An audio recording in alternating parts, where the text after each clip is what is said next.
All right, guys, let's get started with the episode 7 for season 3. My own little live stream where we kind of do a Q&A where I base the discussion off of your guys' chats, your comments. I will likely get behind on chat, but we're going to be talking everything about episode 7. We might talk a little bit more about season 3 as a whole as we're nearing the conclusion. Unfortunately, George R. R. Martin also released a not a blog today. I just saw it within the last hour, and there's not much to talk about in it. So obviously, I'm not going to do a stream for it or anything like that. But the gist just basically is George definitely feels very depressed. And yeah, I mean, you can obviously tell the disconnect between him and House of the Dragon, given in the blog post he didn't even mention House of the Dragon. He talked about A Knight of the Seven Kingdoms getting all these nominations, which is awesome, but just wanted to just say, the George R. R. Martin not a blog post was very sad. I feel for him, but not much to really discuss in terms of like news overall. So, with that being said, that's one thing. Second thing, I do want to apologize for audio on last night's stream. I don't know what was going on with StreamYard. I don't know, like, why my audio sounded kind of like janky. Like, sometimes it felt like there was like a buzzing noise, and then it felt like all of the noise in the room was just like enhanced by a lot. So, I don't know what was up with that. I will hopefully fix that for next week, but I don't know what was going on there. Ando, you have a lot to say on this episode, and I know you're not exactly thrilled about it. I'm not either. I'm ready for this season to be over, just in general. And I also, given you're talking about George R. R. Martin and how House of the Dragon has kind of ruined, I would say, that story. I want to read off to you guys a post, or I guess a interview that was done for behind the scenes of episode 7, because I thought it was very telling of the thought process behind the directors, the writers of this television show. So this is coming from director Nina Lopez Corrado on the changes made The Lannisters and their regards. relative to the books in episode 7 of House of the Dragon. I will get to that super chat in 1 second. I want to read this off first and talk about it, then I'll get to your super chat. Forgive me on that. But the director for episode 7 says, "We deviated a bit from what's originally in the books in episode 7, and personally, from the character's point of view, what Ryan Condal and the writers did really help to develop the characters' stories better compared to what was in the books. I know this is something very controversial to say to the more purist fans, but I believe that some of the plots you saw in episode 7 and that continue in episode 8 were executed very strongly by the writers and also by the actors." So we now straight up have the director now saying, "Oh, we're making the show better than the book," openly talking about deviating from the source material and basically having no regard for it at all. I thought that was very telling. A director who may have made the worst episode of House of the Dragon, it's definitely up there, trying to say that your episode improved on the source material. Who are you? Like, here's the craziest part about George R. R. Martin comparisons. George R. R. Martin is not just one of the greatest fantasy authors of all time. He also has written some of the best episodes in Game of Thrones. The Battle of the Blackwater runs miles around any episode House of the Dragon has produced, let alone episode 7, which is one of the worst of the entire series. So, how about stop doing interviews because you just make yourself look even worse? So, yeah, I wanted to just throw that at the beginning of the stream because it really just shows just the general like mishandling of George R. R. Martin's work. Now, getting back to the super chat, FC or F Constraints, you say, "How weird were those Alice, Amond, Allison scenes? They literally felt stolen from a sitcom with Alice quipping like that. She just needs a laugh track." So yes, I think this is a good spot to maybe start the episode. So a large portion of this episode, or maybe not a large, but definitely one of like the major 3 plot lines of the episode focused on Harrenhal.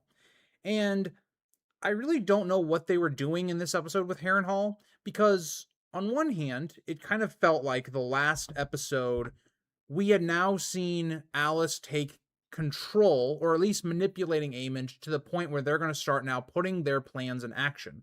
So what I thought made sense more to do in this episode, this was my thinking before the Alicent stuff of going to assassinate him, that we could develop that further, right? Like, how are they going to establish this kingdom that Alice wants? Where is Vhagar? What's going on with that plot line? Because right now, Vhagar, through the entire season, is just gone. Or how about let's actually forward their plots at all, right? Like, Aemond hasn't done anything this season whatsoever. And so this episode, which is your penultimate episode, decided, let's make this weird triangle of trying to get, I guess, influence over Aemond with Alicent and Alice. And obviously, I have no idea why we decided to repeat the bad plot point that everybody in season 2 told you was bad. They went, hey, you know what? Screw it. Let's just do it again. Let's have a vision or dream or whatever of Aemond sleeping with his mother. I don't know who wrote that, and I'm starting to believe that in the writing team there is like a weird kink there, and it's the same thing with like the sexual assault stuff. Why is that constantly in almost every episode? I have no idea, but it starts to feel like, okay, is there some issues going on in the background? I don't know. And the other part of this is, it literally doesn't establish anything. Like, we already know about Aemond's mommy issues. That's the whole point of Alice's character being able to manipulate him. Having a scene where Aemond sleeps with his mother it doesn't serve any purpose in the story. It is disturbing. It's awful to see. Like, who wants to see that? And the fact that it basically starts your episode at the very beginning is not a good sign. So, yeah, it's an episode where it went nowhere. It took up a lot of screen time, and it's for basically nothing. Now, could I see that the poisoning that Alicent did at the end of the episode, maybe it has some effect, and maybe we're getting really fan fictiony, and this is going to turn Aemond into, like, maybe he dies, but he actually does come back, and maybe they're going the whole White Walker thing with Aemond, and maybe that's what Helena's little quilt or whatever she was doing in the last episode is about. Maybe Aemond's going to become the Night King or whatever.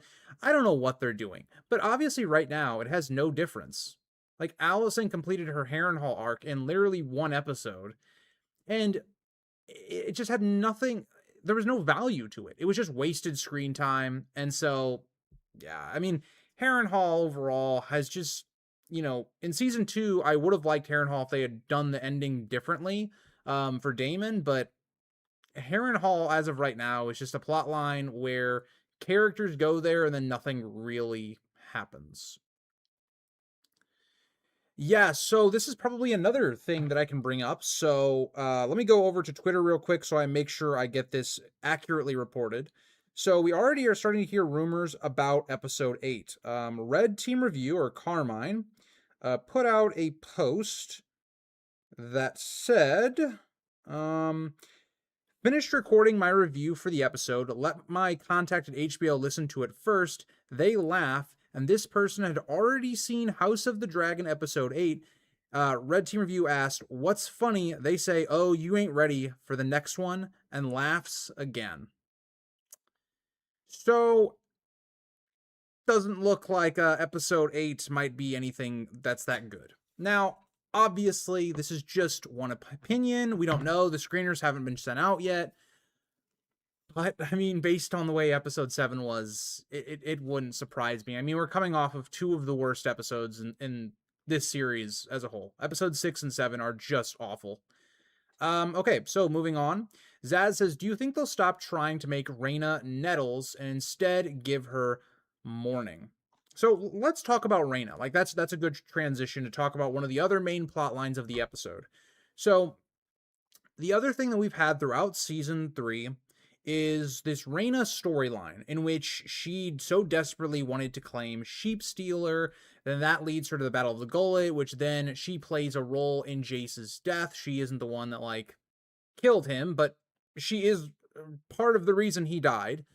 And so we've had this arc where Rhaena has felt like she has to go into exile because Rhaenyra will kill her or imprison her, and maybe there's also some guilt behind her actions. It's also like she doesn't want to face what she's done. But it doesn't really make any sense when you think about the fact that, oh, Rhaenyra wasn't willing to do any of those things. Like, Rhaenyra does nothing to Rhaena in episode 7. Like there's no indication that she was going to do that. Daemon and Rhaena, who have been in close proximity to Rhaenyra, should know that Rhaenyra wouldn't do that. And so you had an entire season in which we had this massive contrivance that multiple characters completely misunderstand who Rhaenyra is at this point, and especially when it's Daemon, someone that knows Rhaenyra better than basically anyone. You just had this whole plot line where it's, oh, okay, Rhaena is going to choose to stay in this cave for the entire season. And then once she's finally discovered, because she spends maybe 2 weeks. I have no idea what the timeline is supposed to be, but it doesn't feel like she spends that much time in exile. She goes, you know what? I can't do it. I'm going to go fly around the Riverlands, expose myself. I just don't understand what they were going for with this character. And it doesn't help that Rhaena has had no development through the first 2 seasons of the show. And in season 3, her development is insanely weak. So this all then leads to the fact that, okay, Daemon then goes to confront Rhaena or try to track her down. So he goes to Lady Jeyne. Lady Jeyne tells him, she was spotted roughly in this area. We also see Baela and Adam also see her in some general area. And here's what I want to point out, because this is where I get to the point of it where I'm like, okay, this is kind of convenient. Vhagar is also being spotted in locations mere hours after he was there, but nobody can ever find Vhagar. We had actively 3 dragons in this episode looking for Vhagar in this known location that it was at before, and nobody can find Vhagar. But when it comes to Sheepstealer sightings, Daemon instantly finds her. Rhaenyra and Adam instantly find her, which is like, at least for Daemon's case specifically, there's like, oh, well, here's the location and all this stuff. It's just kind of crazy that in a span of like 5 minutes, everybody finds like Rhaena, but we can't find Vhagar, the dragon that has no rider and that's terrorizing this specific area. It's like mighty convenient. And this is my issue, is like, what is going on with Vhagar? We've had no idea what's happening there. This would have been a great episode to try and give us something of how is Vhagar, like, one, why is Vhagar away from Harrenhal, from his rider in Aemond? Again, that's just something we don't see in this television show. That's very abnormal that a rider is separated from a dragon this long. I don't understand. And then, like, obviously we're going to have some Jurassic Park dragon fight, which, think about it from this perspective. We had to get this CGI Dragon Fest that is built on the fact that Daemon and Rhaena are complete and utter morons, and we skipped over multiple battles that could have been used with the budget that was wasted on CGI, because CGI, especially for the dragons, is one of the most costly things for the show. We could have had so much other stuff that I just look at this and go, this is hilarious. Like, at least in Jurassic Park, like, it really reminded me of Jurassic Park 3, which is a movie I actually like. I know it's not a good movie, but I actually do like Jurassic Park 3. It reminded me of the Spinosaurus and the T-Rex, like, fighting. Like, it's just mindless action. It's cool, but that's because it's dinosaurs, and, like, we're not supposed to, like, it's so, I don't even know how to explain this, but that's the way it feels. It doesn't feel like, oh, this grand conflict like Rook's Rest, where you have Sunfire and you have all the other dragons fighting and all this. It just feels like, oh, it's action, because they know that, oh, when the dragons are on screen, the ratings go up. Yeah, it's so mind just boggling. And then there is no repercussions to this either. Like, oh yeah, Daemon and Rhaenyra have a little fight, but like, even Rhaenyra after the fight is like, oh, Daemon, he isn't even really manipulating me. He was protecting his daughter. He was lying to you. Like, if we're going to make Daemon an idiot, at least go through with it, instead of just, Rhaenyra kind of dropped it, and then immediately afterwards she's going to confront Mysaria and they have sex. Like, I don't even the Rhaena plotline just, I don't know. So going back to your original questions, as I really don't know. I don't see a way in which Reyna gets back with Sheep Stealer at this point. Like, I think that storyline seems to be done. So I think it's definitely possible, Zaz, that could be possible. Now, you do open the door again to, if that is the case, how would that work? Because Reyna is already bonded with one dragon. You could make the argument that she didn't fully bond with Sheep Stealer. So there is that idea, but I don't know. So yeah, the Reyna stuff wasn't very good. I am going to get very far behind on chat, guys. So, I'm sorry about that, but I do want to talk about like the general plot lines before I really dive into all your guys' questions as you guys kind of bring them up. But Jack says, stream of depression. Yes. Yeah. Absolute Real Cinema. I won't say just for spoilers, but yes, Ricky also believes your theory on Reyna and possible things that are going to happen in the future. Or at least he believes Sheep Stealer will be involved. Hi, Alexander. How are you doing? How are you doing, Carl, as well?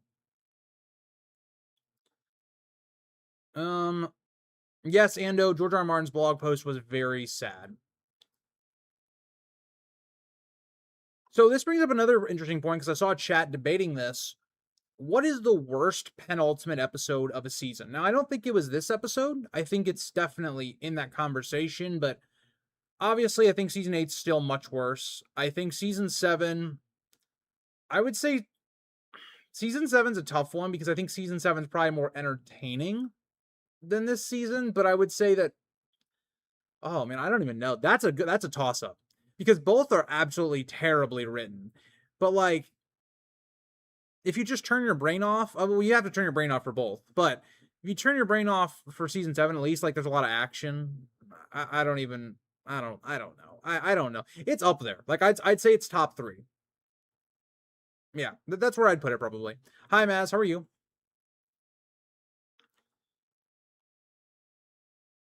How do you feel, or how some fans of House of the Dragon think George is being dramatic? I think they have no empathy at all. How would you feel if something you spent a ton of time on, that you put your heart and soul into, and you had this conversation with this guy that seemed like a super big fan of your story, and then he literally destroyed it? Every part of it, he's destroyed. It's so bad that even people that like the show, their main idea is just, hey, just don't act like the books exist. It speaks for itself. Like, George is totally justified with any feelings that he has about House of the Dragon and how it's been treating his source material. Matt's, there's actually a ton of the dance left. I mean, we still have multiple battles left. We have multiple big plot twists. I don't know how they're going to do it in the next season. Midnight, I appreciate you watching the stream instead of watching the show. Fair enough. But yeah, I was not a big fan. I was not a big fan last night. That's all I can say on that one. So Dre, let's talk about Aegon. You bring up Aegon. Let's talk about him. I know you've been a big fan of Aegon. I have been as well throughout the season. So Aegon, Tyland, and Larys are the one major positive of the episode. Like, I think if it wasn't for Aegon's plotline, then I do think we would be having the conversation of, this might be the worst episode of the entire show. Like, I think the only thing that holds it back from being like a 3 out of 10 episode or even lower is Aegon's story. I made a video, or I recorded it. I haven't edited it yet, but I recorded it today, and it just feels like when Aegon's storyline is on screen, you're watching a completely different show. Like, his storyline, albeit it has the same issues that some of the other plot lines have. Like, for instance, we have Tyland, who shows up with no explanation of how he lived a situation where he shouldn't have lived. We now have Sunfire, who showed up, and we'll have to see if there's an explanation there. And again, whenever I mention this, people don't understand what I'm saying. They think that, oh, I will not change my mind on this or anything like that. And the fact that right now, if I as a viewer have to put together the details of how we got to this point, then the show has failed. your show should be self-explanatory of what's happening on screen. Now, you don't like you can obviously have theories and stuff like that. You don't have to tell every detail, but plot points like this have to have some sort of build up to them. They have to have something. So obviously, this can be easily remedied for me as if, like, on the next episode, Tylan and Aegon are having a conversation, and Tylan goes, "How is this even possible? Everybody said Sunfire was dead. How is it possible?" And Aegon goes, I read in a book once that the dragons, when they're in, low health or something along those lines, they're barely surviving. They can go into this coma-like state and somehow survive. That heals them somehow. Don't have to get super detailed into it. Just give us a surface level explanation and I'll be okay with it. But besides the fact of that, you can just tell that Tom Glencarney is the best actor on this show. He understands this character more than I think any other person understands their characters or the character in the book. Just an amazing performance. I mean, there is every reason that scene and his speech should have come across as like kind of goofy when you really think about it, but it's the performance. It's the character building and work of us getting to that moment that it feels so earned. We've seen Aegon beaten down to his lowest. He has nobody left supporting him. He's crippled. He's been humiliated throughout this season. And then just seeing him finally stand up to his own death, it's an amazing payoff. It's a very good scene, albeit, well, I have some questions later on. Yeah, Ando, I read off that interview line or whatever. I just think the director's a moron. And honestly, when you're saying crap like that, you have to have a darn good episode. Like, D&D can kind of talk their trash a little bit because they have made some of the greatest seasons of television ever. So they have like legitimacy. Like, even though D&D were terrible down the stretch, we can always go, but D&D made 4 of the best seasons of television ever. They turned this show, this premise, into the biggest show in the world for a time. House of the Dragon has not even scraped the surface of like game. It hasn't even gotten to the bare minimum of the best parts of Game of Thrones. So I just think, like, if you're going to talk, you better have something to back it up, and you have nothing. So honestly, I'm glad, but kind of sad it's almost over. I'm ready to be done with House of the Dragon for this like season. I'm just ready to move on to some things. I have a lot of content that I'm really excited to start making. Firstly, I'm not sure how it's going to do on the channel, so that's always a thing where it's like, oh, well, we'll see how it goes. But there's just some stuff I'm really excited to talk about. Again, I kind of feel like I'm starting to lean away from the books in terms of videos, and especially some of my ideas, but that just comes down to I've covered the books for years. There's no new material coming out as of right now. So we'll see. But I have some really fun stuff I have planned. I have a YouTube short I'm really excited about that I think some of you guys will really like.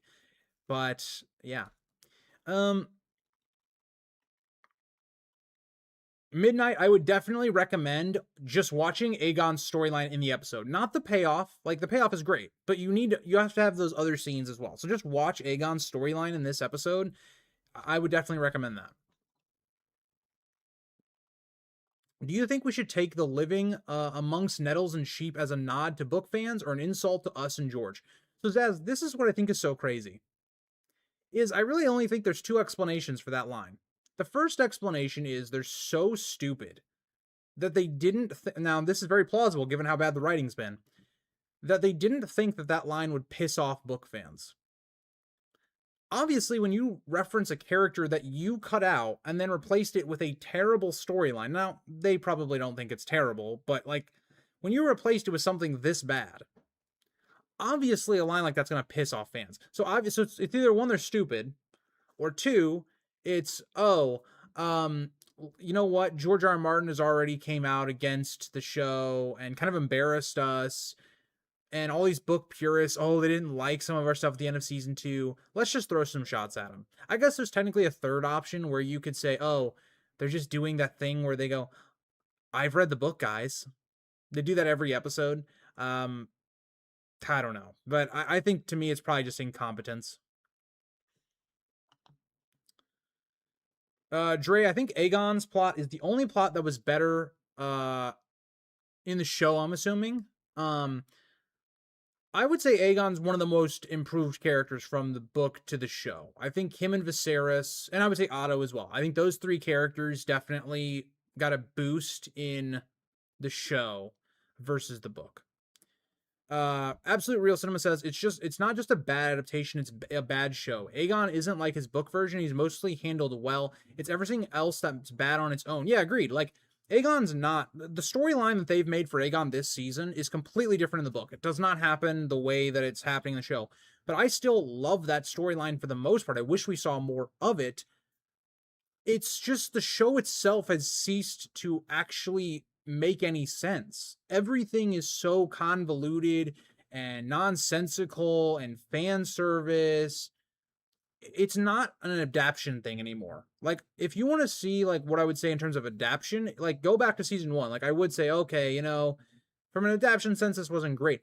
I've stopped viewing this show as an adaptation since like the end of season 2. Now I tried to give season 3 the benefit of the doubt by viewing it just as its own show, even more than I already was, and it still doesn't function. So yeah, I agree.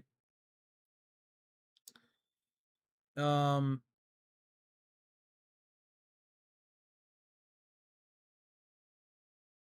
yeah, Mats, and this is I think another thing that I think is really important to bring up about season 3 and 2, honestly, is just how poorly it's been paced, the time management.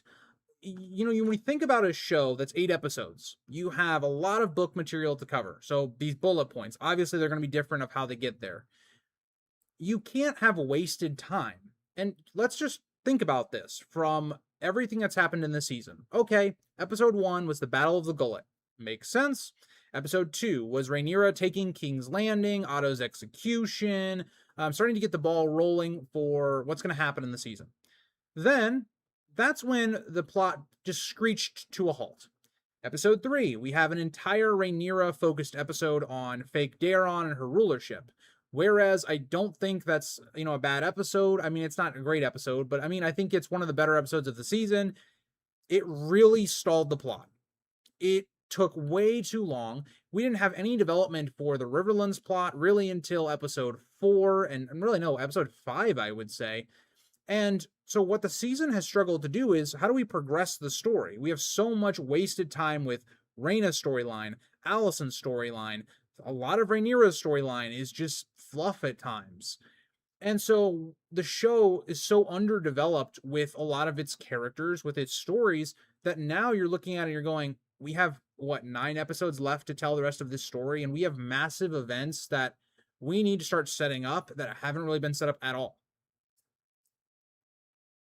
I'm just, yeah, all I gotta say is I think season 4 is gonna be a mess. I don't know.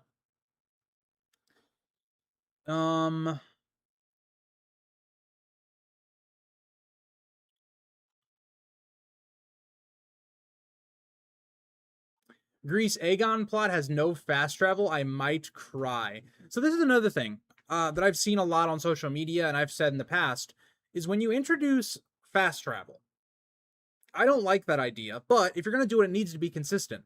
So explain to me how all these different characters are fast traveling everywhere. So Harrenhal, right? Alicent has gone from King's Landing to Harrenhal off screen. Okay, fine, right? I can accept there's been a passage of time between episodes, but we've also seen Jon Roxton go from, he's all the way at Tumbleton to somewhere in the Crownlands, back to Tumbleton. But when all of this is happening,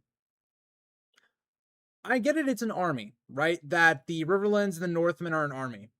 But you cannot explain to me how it feels like weeks are passing and their army has taken all season to get from the Riverlands to Tumbleton.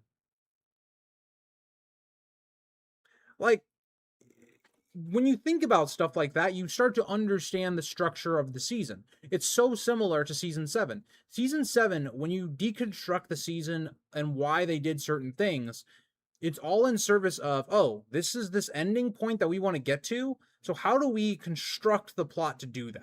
So, for instance, they want to leave this season on a bang and have Tumbleton be the last episode.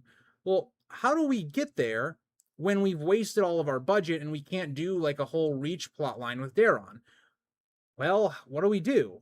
Daron and Ormond take Tumbleton in episode 3. So it takes 5 whole episodes for Rhaenyra to actually respond to that threat. Like, when you start to think about that stuff, you start to understand why is the whole plot like just slowed down and come to a stop and a crawl. It's because of those things.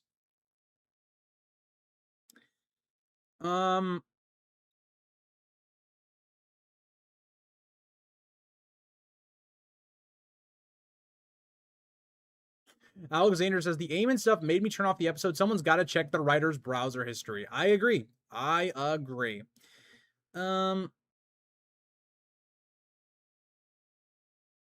So Zaz says, how was I supposed to know he was dead, or I'm assuming not dead or whatever, in reference to Sunfire? And yeah, I really wonder how casual audiences reacted to that, because, like I said, my dad, he was just like flabbergasted as to what he was seeing on screen because there's no hints of it. Like, even when Aegon says, oh, Sunfire is not dead, to me, even though I know Sunfire was still alive, it came across more like, oh, Aegon's just kind of delirious, like he's just desperate in this situation, not for his dragon to be dead. And so then all of a sudden you just have Sunfire show up. Like, I just don't really get what they were doing with that. Again, there needs to be some stuff happen in the next episode to, make it make sense, but we'll see. It's crazy how Rhaenyra has 100 times more screen time than Aegon, and she's not even half of an interesting character that he is. Yeah, Aegon's had no screen time. Like, this episode, he had a fair amount of screen time. He had, I believe, 3 scenes, right? The 2 setups and then his payoff scene. But there's been a lot of episodes this season where he's either not in them or he has 1 scene in. So, again, it just comes down to time management. What are Rhaenyra's scenes? They feel so repetitive at this point. Oh, we're standing around talking, but nothing's happening. Rhaenyra's not progressing as a character. Yeah, I mean, let's talk. Okay, so Dre, you bring up Rhaenyra. Let's talk about Rhaenyra in the episode. So Rhaenyra, who finds herself now with Helaena as, a hostage, but now has figured out that she's a dreamer. And, Rhaenyra is trying to get information out of Helaena, and it's kind of, I think, trying to set up something that'll happen in the next episode. But it just kind of comes off a little flimsy. And then you just have Rhaenyra, who just, I don't know, she's just the biggest idiot in the entire show. And obviously the big thing everybody's going to talk about with the episode is Rhaenyra and Mysaria getting together. And there's just, the problem is not Rhaenyra and Mysaria getting together. It's the fact that it's just thrown in there. It feels like what Emma Darcy did in episode 6 of season 2, where the actor just felt like, hey, we need to have a makeout scene. That's what it feels like. There's no like romantic chemistry throughout the entire season that, oh, now all of a sudden they're going to have sex. And then in the context of the scene, it's Rhaenyra comes to Mysaria going, stop manipulating me.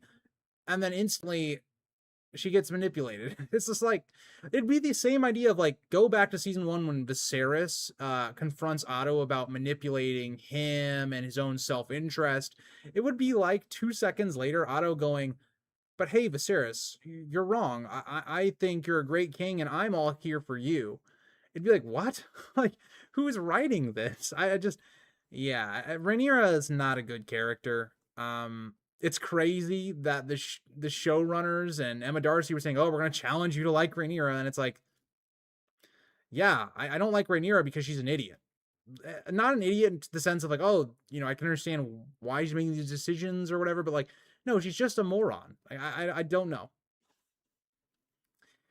Tony says, these show editors need to learn that we're here for George's story, not theirs.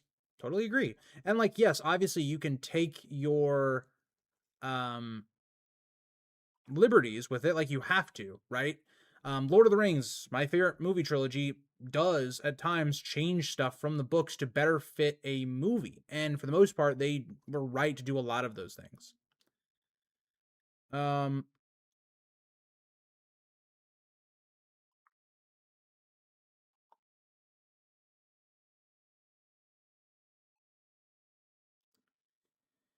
The Supreme Coven says there should be consequences. Yes, there should be consequences to things, right? Like Reyna, your actions directly caused Jace's death. There's no consequence to that. Like, there's no. I don't even know. And this all goes back to the fact that Rhaenyra's development, especially, they should have had her tipping point be Jace's death or Luke's death. There should have been this point because of these big moments that Rhaenyra leaned into that. But now it's too late. You know, now she's still this person that's easily manipulated by whether that be Daemon or Mysaria. She's completely incompetent and is an idiot. It's just I don't even know. I don't even know what we're really even doing with that, to be honest. Yeah, absolute real cinema. We are getting a lot of fake out deaths. They're constant and consistent. Um, So Matthias, I don't know about the viewership. I haven't really looked at that. I don't really know how to the best way to find those statistics, but I'll say this. I looked today. House of the Dragon season 3 has a 65% casual audience score on Rotten Tomatoes. Now, obviously, I don't take a ton of stock in like critic ratings and stuff like that, but I just think that is kind of telling. This season is not doing well for casual viewers in terms of their ratings on things. The critics love the show for some reason. I have no idea why. They didn't like season 2, so I have no idea why they like season 3 all of a sudden. But yeah. Alexander says it's cheap shock value that serves nothing, like those sexual assault scenes, lowest form of getting the audience's attention. Agreed. Agreed. It kind of feels like now they're actively just throwing things in there that they know people won't like or they'll have to discuss to try and build just buzz about the show.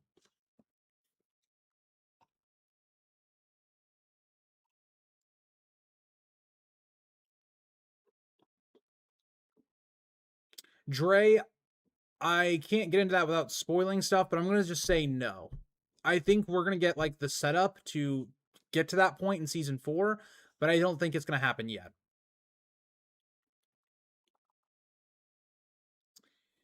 Um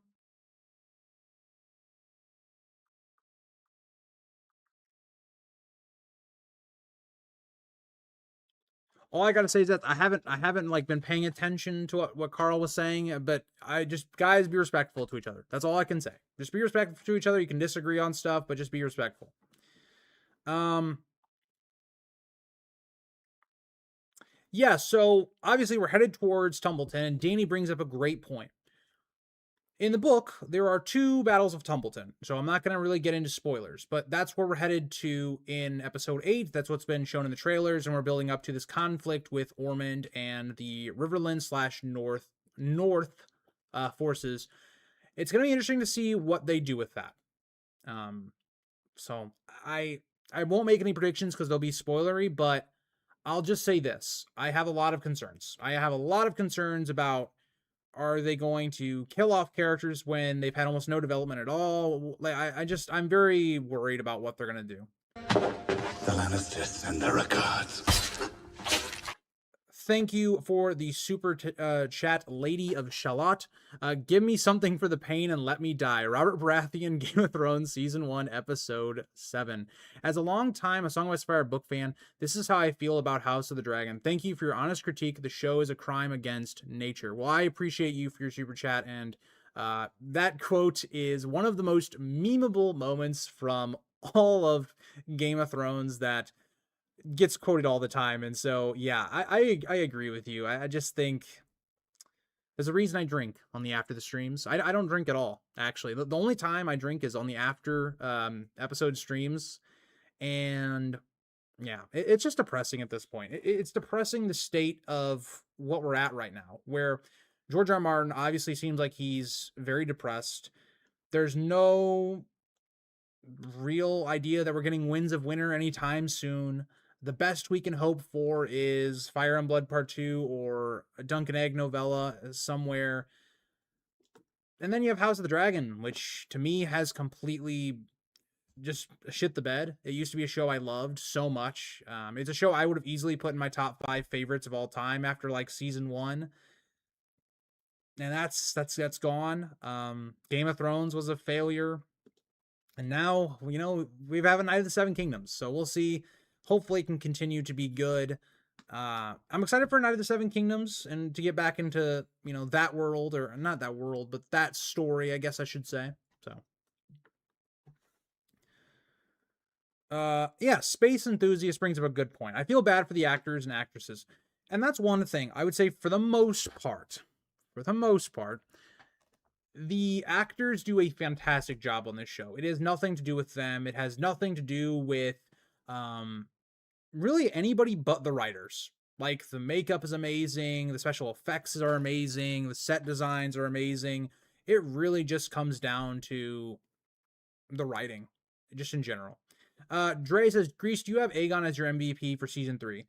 Let's see how the last episode finishes, but I would be very surprised if he's not my MVP. He'd actually be back to back. He was also my MVP of season 2, so we'll see. I think as of right now, Aegon's like the only character. He's not the only character, but if you're looking at the major characters, he's the last one I truly like care about. Because like characters like Corlys, Alan, some of those like other characters that are more side characters, those to me aren't like main characters at this point. I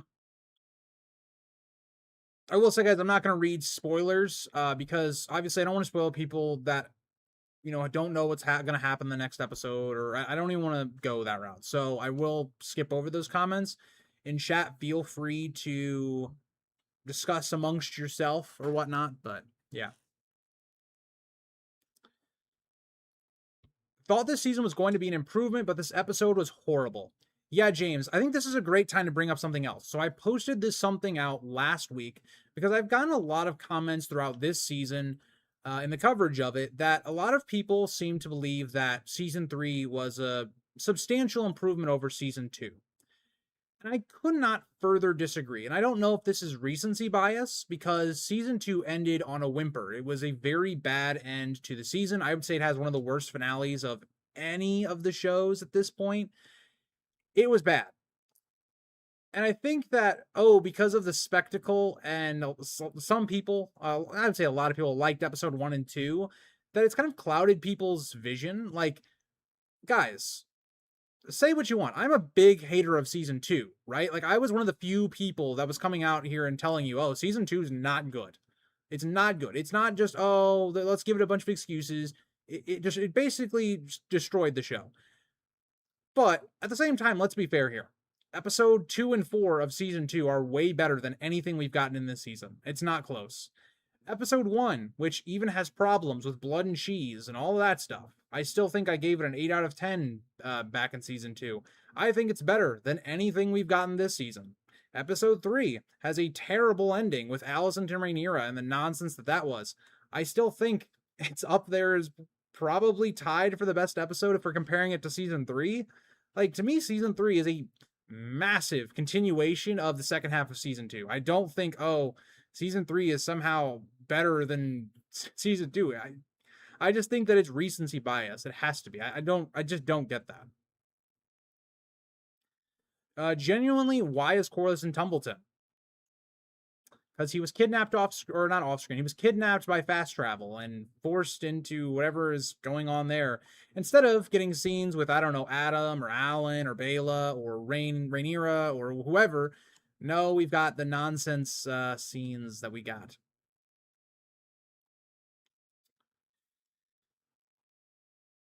Zaz, yeah. I think that anything surrounding Rhaena is just terribly, terribly mishandled. Like every relationship that surrounds that character.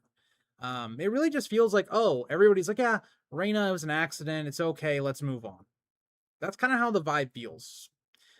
Jack says, really appreciate these honest criticisms. Yeah, I try to tell you guys this all the time. I'm going to be honest about everything that I'm going to say about these episodes. I'm not going to shy away from getting hate. I get hate no matter what my opinion is anyway. So that's just how it goes. And yeah, my goal is to stay consistent with my criticism. If I dislike one thing in the later seasons of Game of Thrones, and I see that same thing in House of the Dragon, I'm going to criticize it. If A Knight of the Seven Kingdoms does that same thing, I'm going to criticize it. That is what I hope to do. I feel like, especially right now in this community, not in my community, but like the community in general, there's a lot of like where's the consistency in how you're like saying you like House of the Dragon, but you were criticizing House of the or Game of Thrones and all the stuff when they do the same things? Like I don't really understand how that works. So that is one thing I also try to be, is try to be consistent with my criticism. Um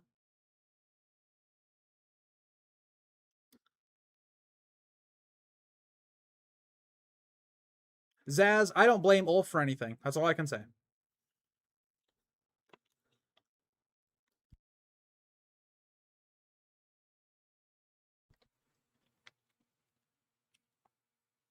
Yeah, Maz, they could have done so much with Reyna, and they just chose the dumbest path possible. Like, it's not the idea that it, like, oh, yeah, obviously I don't want Nettles to be cut, because Nettles is a great character that would have been awesome to see be adapted to screen. But okay, you make Reyna this Nettles character. Fine. What are you going to do with the character? What new interesting thing are you going to do? And the fact that you basically did nothing, to me, it's just I don't really know what to say. Um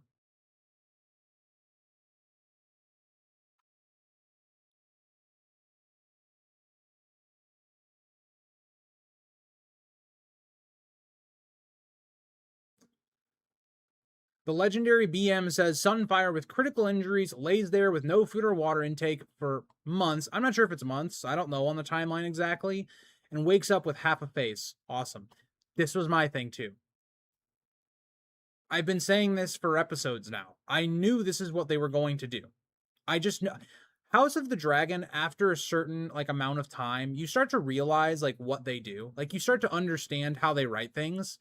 And that's just something where even though I'm saying, oh, there is a possibility that like I can look past it if they just give me like some brief like 1 minute dialogue about it. But I don't expect them to do that. I have no faith that they're going to do that. And just like, yeah, what you brought up. If you're a casual audience member, how are you supposed to rationalize what is happening on screen? Because it doesn't make any sense. It doesn't add up.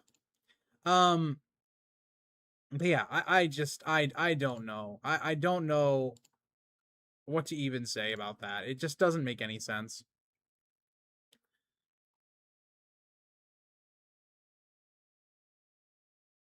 Maz says if they were going to spend half the budget on the skirmish, they could have at least had the dragons go aerial. And what's crazy is they had the opportunity to do this. Instead of Daemon telling Reyna, hey, go run on foot away from two dragons that move way faster than you, that can easily just pluck you up and bam, you're done. What should have happened is Reyna should have said, oh, I'm afraid that Rhaenyra might do something to me, might punish me for whatever I did. Let me get on Sheepstealer and try to get away. Then you have your dragon battle. The Lannisters send their regards. Thank you for the super chat. And Bukami, I don't know if I said that right, but I appreciate your super chat. I'm bummed that they have not spent time with the characters and relationships. There's no family dynamics explored, and that's what I wanted most. Yes. So I mentioned this in the video that's going to go out tomorrow, but I mentioned that one of the things I've been so disappointed by is they spent all of this time last season developing the relationship between Alan and Adam, and then also Corlys in there as well. And I thought that was so interesting. I just can't fathom that they haven't like think about this. They've developed a love triangle scenario with Bela, Alan, and Alan and Adam have not had a single scene together where they are talking like one-on-one or even talking to each other. It's literally just, oh, if they're in a scene together, it's them just on the sidelines where other people talk, right? So on the beach, Corlys makes Alan or wants to make him his heir, or at the dinner with Rhaenyra. It's crazy to me that we have not explored, oh, Alan is now acting as Hand of the King. He's going to be made the heir, or that's what we thought was going to happen. He's going to take over after Corlys dies. And Adam is a dragon rider whose station has drastically increased. How does that affect these two characters? How does it affect their relationship? Let's have them talk about that. And they've done nothing with that all season. Adam is one of the most underutilized characters in the entire third season. his scenes are literally there just to let Bela talk. That's like his only dialogue scenes in the entire season. I don't even know what The the point was. Lannisters send their regards. Yes, thank you for the super chat again.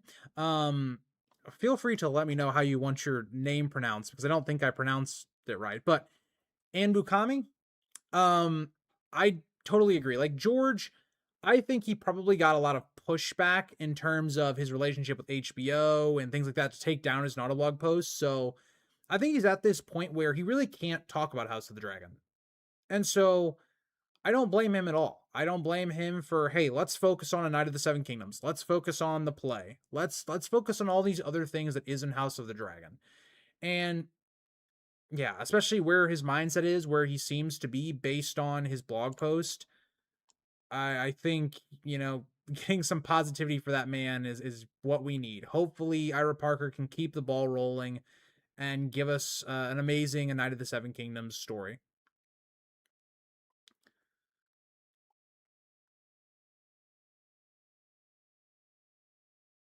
Zaz, yes, the Helena scene where she's on her dragon Dreamfire is a moment that is supposed to foreshadow something in the future. Absolute Real Cinema says they should have given us the honey wine. I can forgive the fish feed being cut, but honey wine is big for Daron as a character. So here's the issue you run into is, for me, it's inexcusable how they handled the Riverlands plotline, because you spent a decent amount of time trying to build up to it in season 2, all for it to happen off screen and basically not matter. That's inexcusable. The honey wine, at the very least, I can understand, okay, they want to go a whole different route with Daron, even though I think that's stupid. Okay, fine. But the fact is, they've done nothing with Daron's character, really.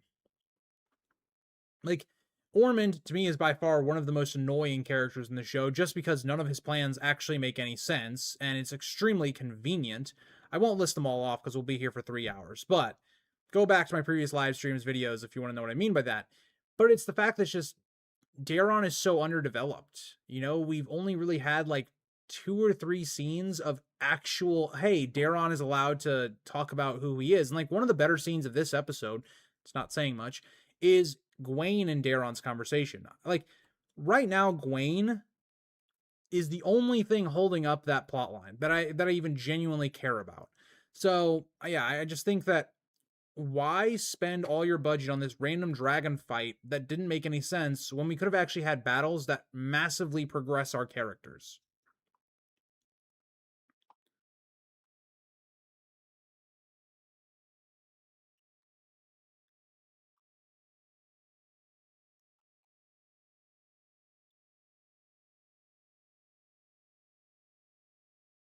Yeah, Dre, Daron is just, to me, kind of a boring character right now. He just doesn't have anything to do at all. And we'll see how they finish up the character in the next episode. Let's see his season character arc, but as of right now, I don't even I don't know. I don't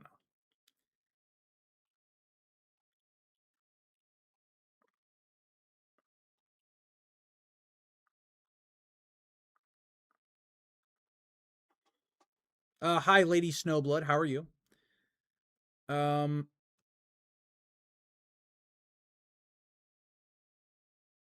I'd rather watch this than season 7/8 of Game of Thrones. I can go back to season 8, or I can't go back to season 8. I think they're like,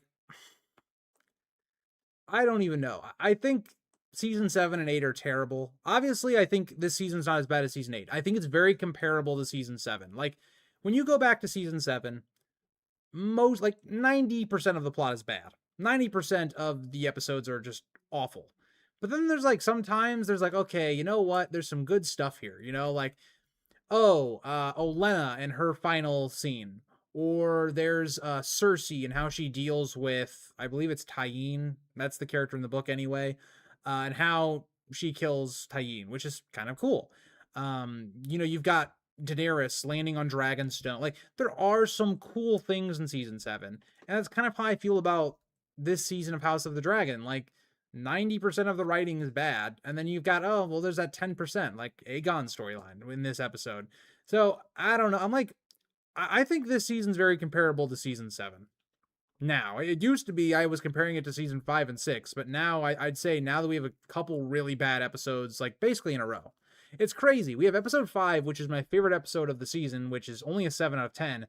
But then episode 4, 6, and 7 are absolute trash. So I'm beginning to feel more like season 7. Um,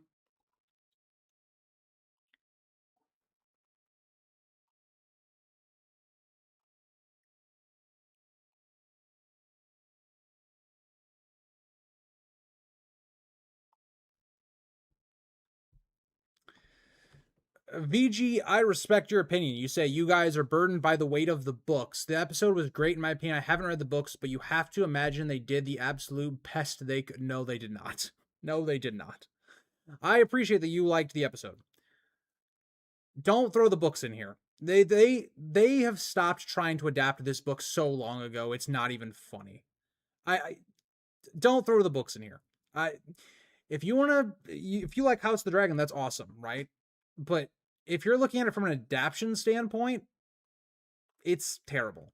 And also, here's the thing. I don't dislike House of the Dragon because it's not faithful to the books.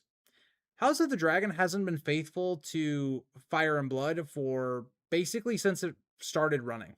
Like House of the Dragon has never been faithful.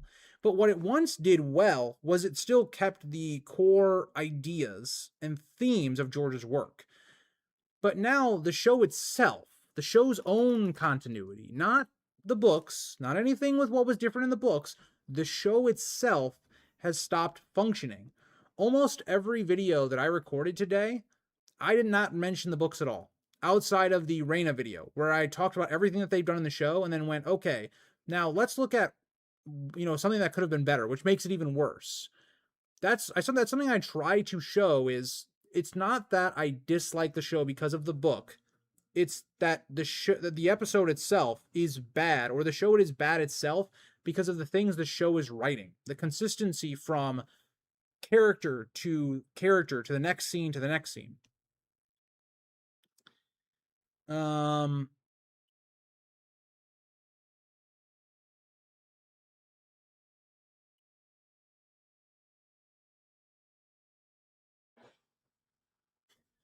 I will say this is another thing is right as well. If you have to say you guys are burdened by the book because the show is that bad of an adaptation, that's another key thing.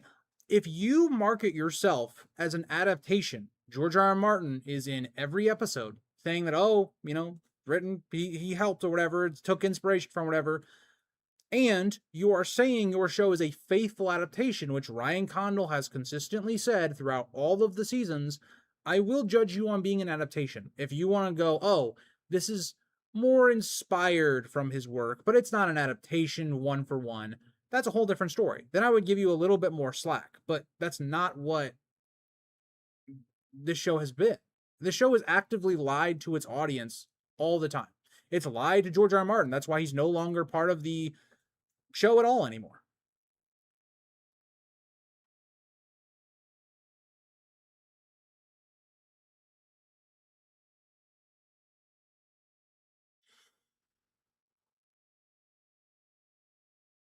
Zaz, you bring up a great point.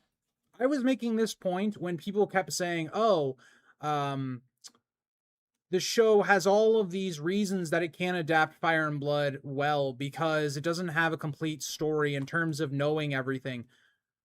You have the person who invented the entire world on phone dial. You can have Zoom meetings with him as long as George knows how to do the Zoom meeting. You can literally iron out all the details. It just I don't know.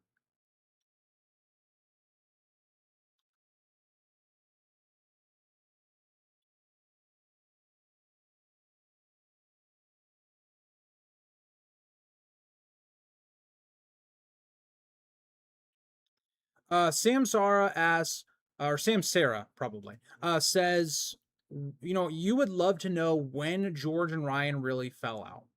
Now, I don't think it was just this big moment and everything went wrong.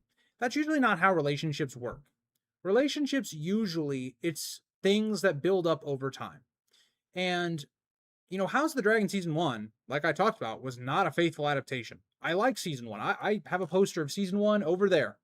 I have a bias. I do really like House of the Dragon season one. But if we're going off of, is this a faithful adaptation to Fire and Blood? No. Were there some great changes and additions? Yes. There was also a lot of stupid stuff in season one. Where we are right now in season three is a product of some of the things they did in season one. So I think it was probably a building up of things. You have season one, which, okay, it was a good first season, but it wasn't great. Then you go to season two, and you go, if you're George, you're reading this script and you're going, why are we doing this thing? Why are we doing that thing? Why are we changing this? Why are we changing that? This is going to have a huge butterfly effect.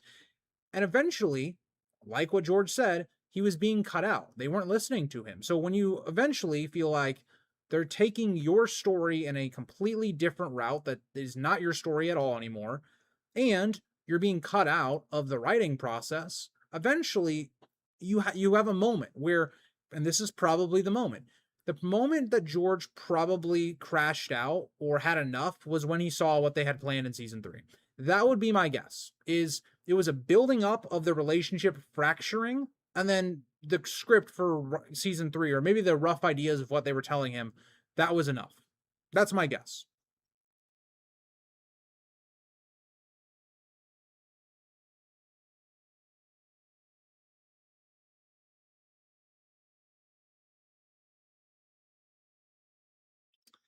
Um,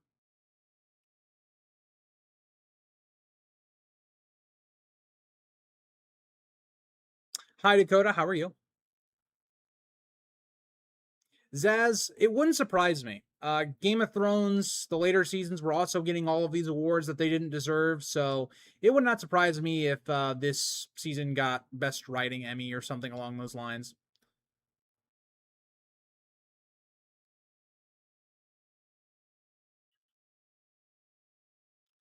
I mean, VG, yes, George's work is so great that your show will never be like better than his work, but you can still make a darn good television show. Game of Thrones in the first four seasons is a perfect example of that. A Knight of the Seven Kingdoms season one, great example. Every time that the shows have stuck close to, or at least tried to, at least had George be very impactful in the writing process, those seasons have always been good. It's the seasons that they stray from his material that always fall short. Season 5, 6, and then season 7 and 8 trying to do whatever the hell they were doing. Season 2 and 3 of House of the Dragon. There's a common theme. It's not hard to iron out. It's not. It's really not hard. And I think it's crazy that there are people like executives and writers and all this stuff being paid thousands, if not millions of dollars, and they're this stupid. I don't know. I don't know.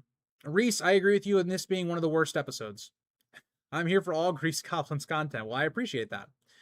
What's worse, this or season 8? Season 8 of Game of Thrones, obviously. To me, there was just so much more personal investment in all these characters that people had come to love, obviously. And you had some of the worst writing of all time. So, yeah, it's always going to be season 8.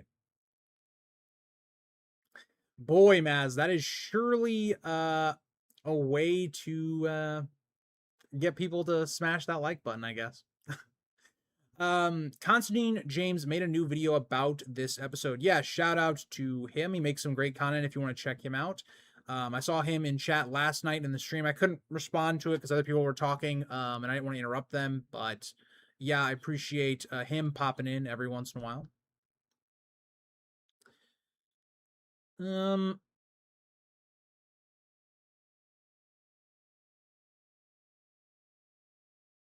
We absolutely need your long videos. Comparison of Game of Thrones book versus the show. Season 1 was top. Please do more. Well, Kate, I have an idea. So, okay, let me just float this with the audience, and let you guys can give me criticism on this, or you can just say if you like or dislike it. My plan is I'm not going to do the same format. I'm not going to do like the reaction-esque format where it's like I'm kind of just reacting to the show, but then giving you the book details. I plan to do like more of an analysis of the episodes themselves, like if you've ever seen people that do like overanalyzing Breaking Bad or The Sopranos or whatever show, I'm probably going to do that, but also add in a book element, talking about the main book difference to the show differences, with also breaking down like the episodes. And I'll probably, like, if that does well, I might do like the first 4 seasons. I don't really want to go further than that. But there will be more long videos, obviously. I have a very long video that you guys are going to get for the 10K subscriber special. It's going to be a long one. I'd be very shocked if it was less than 2 hours. So definitely long videos will be coming.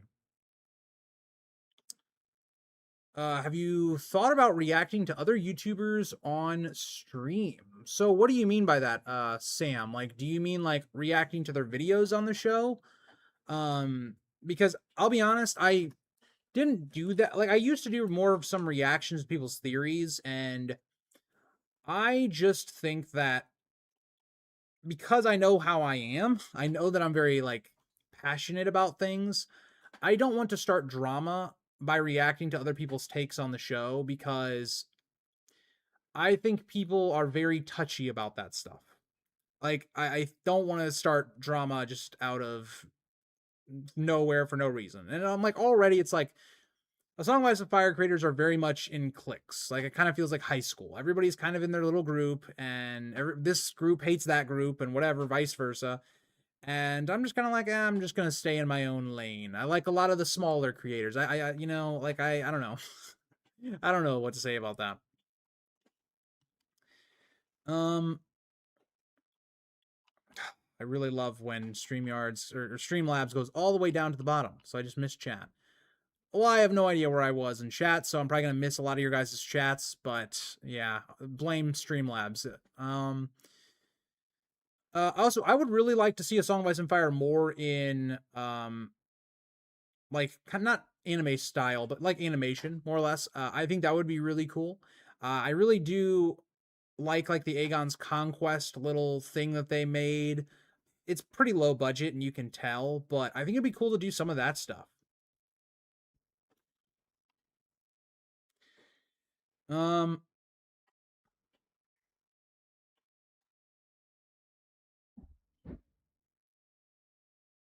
yeah, Mazaria is a really bad character, and this season, the show, this episode was really bad. We had so much focus on Mazaria, and I could not care less. I do not like the character.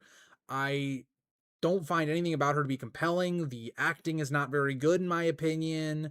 I just don't, yeah, I just don't know. I don't know.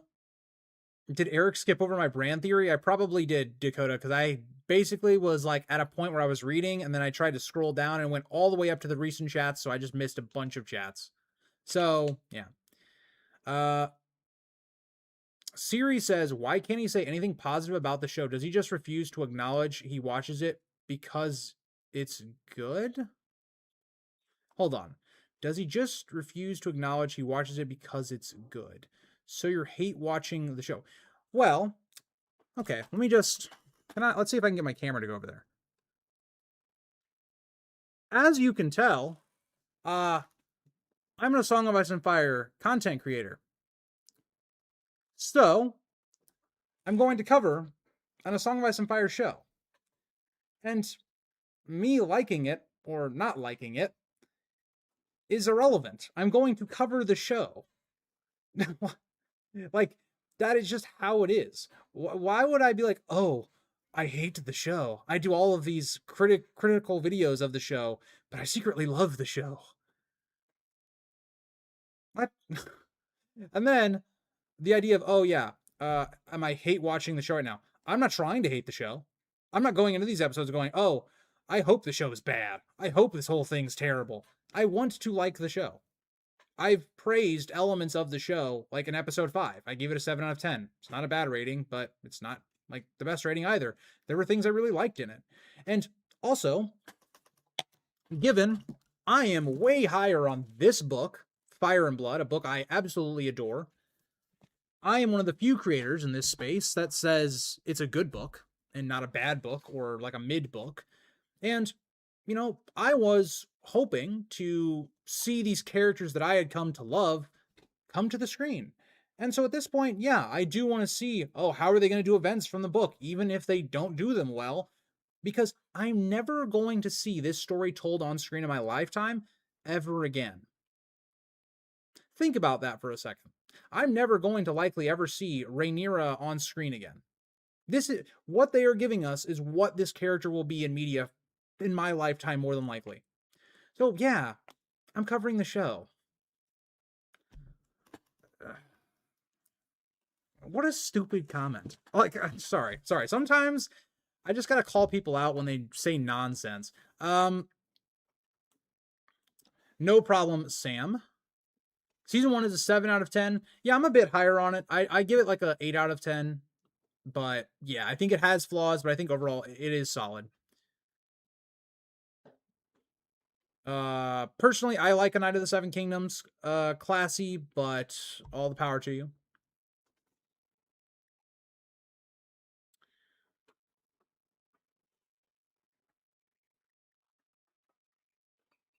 But he sold it. No comment. No comment. That's all I got to say. No comment on that. I really don't like the Harrenhal stuff this season. I haven't liked Harrenhal for basically 2 seasons now because they butchered Daemon's arc. So, yeah. The Lannisters send their regards. Thank you once again for the super chat, and Bukami. It's not hard. I think season 2 fell off the minute we didn't get the Greens' immediate reaction when Aemond comes back from Storm's End. So this is a great question. When, I guess you didn't ask this question, but it is a topic that I think it brings up a really interesting idea. When did House of the Dragon truly fall apart? Like, what was that moment that people like point to and go, hey, where did this show go wrong? People have done this with Game of Thrones for years. Like a video that comes to mind, Quinn the GM did a video on season 4's finale and how it wasn't that good.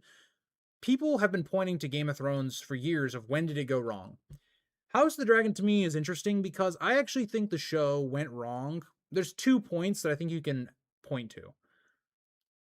The end of episode 8, where you have Viserys' death, but he does the whole Aegon's dream thing with Alicent, and it completely fundamentally shifts the whole dynamic and starting of the war. Or you can point to the Green Council episode, because that episode is terrible, and it completely does not understand the point of the dance. So to me, season 1 is still where the show began its decline. Its rise and decline. So I do agree with you. I think it was kind of a weird idea to not see Aemond like in that whole plot, but I would personally go even a little bit further back. But thank you for the super chat. Hi, Matthew. How are you?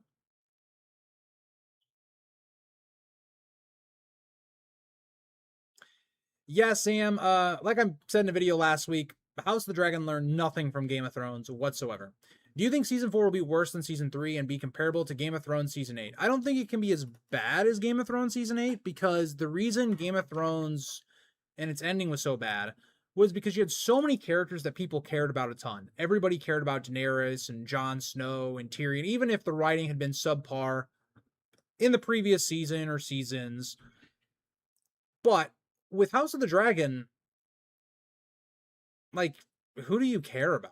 Like just generally, like, oh, okay, Daemon. A lot of people find him very entertaining and whatever, so maybe you care about him. Aegon. Who do you like? Even like, I just don't. They could do the worst writing in the next season, and I don't think it could be as bad as Game of Thrones season 8 because season 8 got such a big reaction because of the care that we once had for the world, the peak of the show. House of the Dragon has never had that peak.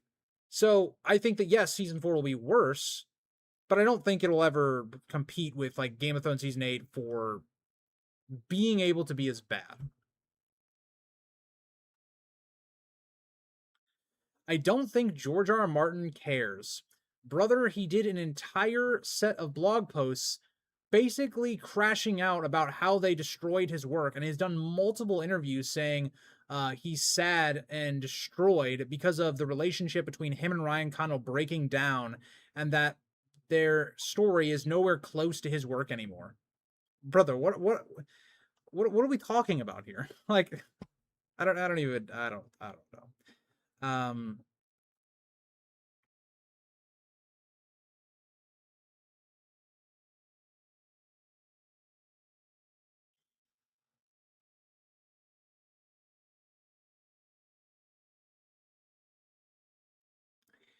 Um, well, I'll say this about season 1, Little Potato. Millie Alcock, she did do some heavy lifting in season 1. I'll say that. I'll say that.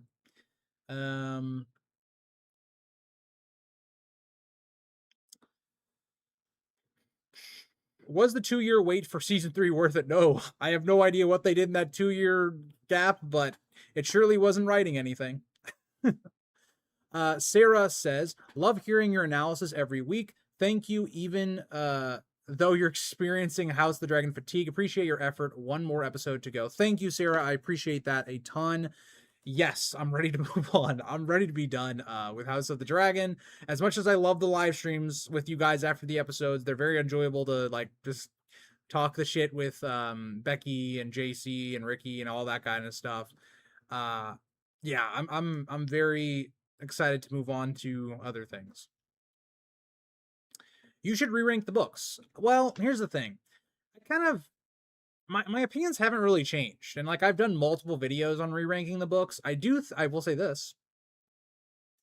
There is a YouTube short that will be coming out not ranking the books, but it's in that ballpark. I'll say that. That's the tease for it.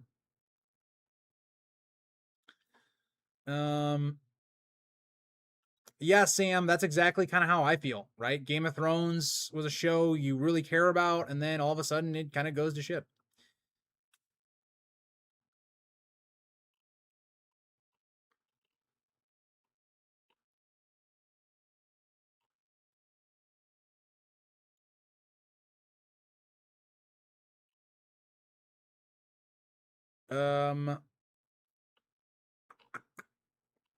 I'm getting so frustrated with Streamlabs. I was like right on the spot, and then I scroll down, and it goes, "Hey, you know what? Let's just boom all the way down."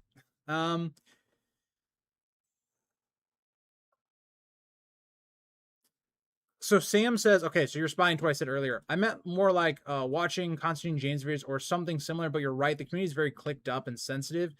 Yeah, I just want to stay away from that kind of stuff. Like, I don't know. I don't. Yeah, I don't really want to interact with that kind of stuff. Um,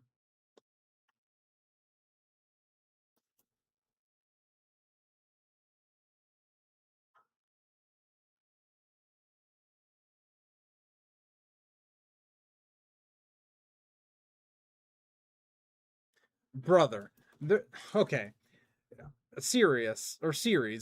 Mizaria's acting is better than Rhaenyra's. There ain't no way.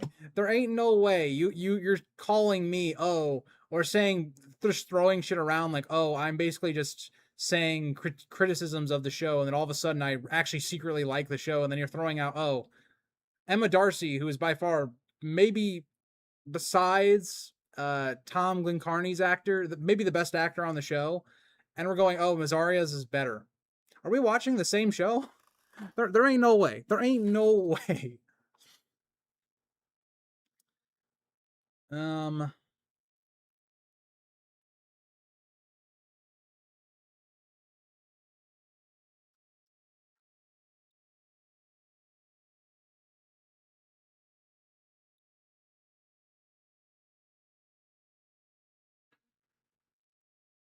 yeah, so Zaz, this is the whole thing that bothers me about this. Oh, you can't watch a show if you're criticizing it. Then how are we ever going to get shows or movies that are actually good if there's nobody criticizing them? Like, for instance, think of any bad movie or show that you don't like. And let's just say that nobody actually responded to it. Nobody watched it. Nobody criticized it. It was just like, I don't know. Carl, I probably will never write a novel or a screenplay or anything like that, but I have written, like, I did my own little Preston Jacobs, like, let me write down my theory for the Battle of Ice and the Winds of Winter when I was in high school.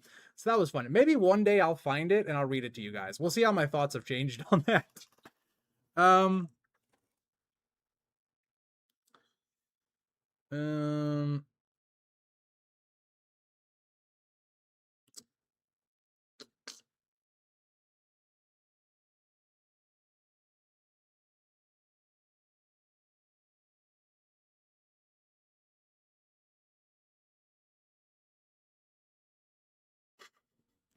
um, yeah, Sam. So this is such a funny point that you bring up. So you say, I love Fire and Blood. The only part that drags for me is the Jaehaerys section, but it has its moments. I feel the exact same way. I love the Fire and Blood's opening. I like a little part of Jaehaerys' reign kind of at the beginning and then at the end. I love the dance, and even the fallout of the dance I think is still good. I know some people don't like it, but I'm more of like the middle is the problem of Fire and Blood. And then JC, or not JC, Ricky and Becky love that section of Fire and Blood. Like it's their favorite. And I'm just here going, what are we doing? What are we doing? Ain't no way. Um okay, but here's my thing, series. You don't know who I am.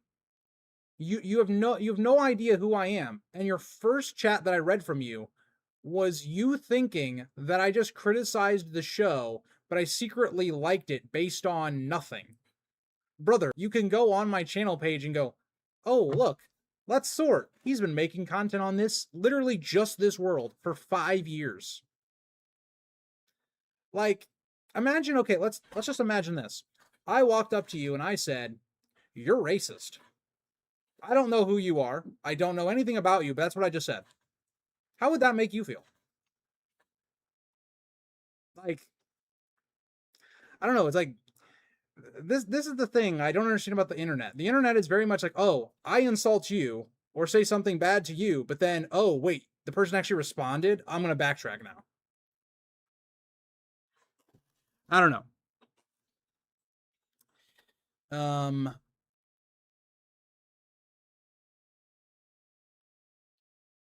Hi Chelsea, how are you? Hopefully you're having a fantastic day.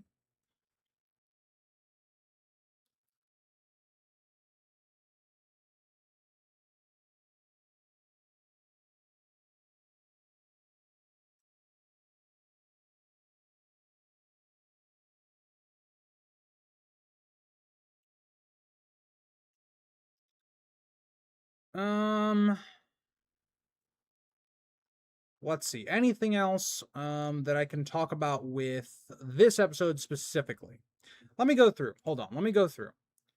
Um, let me go through notes I have. Anything we haven't talked about yet before I continue with chat. We've talked about Aemon. We talked about Daemon's storyline. We talked about Rhaena's storyline.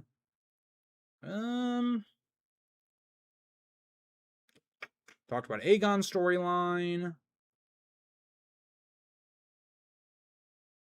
Yeah, I feel like we've covered our bases. So now I'm just kind of we'll just have an open Q&A. I think I talked through basically all the major plot lines.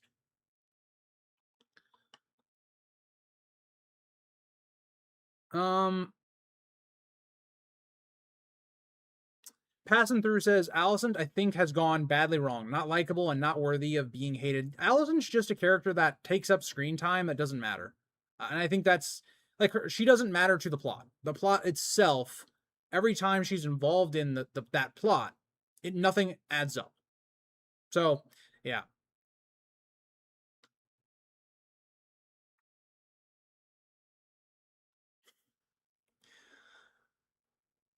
Um so okay, series. Let me throw this back at you. So, I used to love House of the Dragon, right? I consistently would give this show about an 8 out of 10. I would say it was probably the average for every episode of House of the Dragon, all the way up until episode probably probably episode 7 of season 2. So we're talking what, 8 episodes? Not 9 episodes, right? So I have disliked this show for 9 episodes, which is less time than I've loved this show for. And I'm a hate watcher. Or is it just my opinion on the show has changed over time? Because somebody that's hate watching would just come into this show knowing nothing about it and just hating it. It's almost like you can change your opinion. Also, there's hey, let's critique the show so we don't repeat it. Of oh, let's getting a bad show like Game of Thrones. It's the same thing.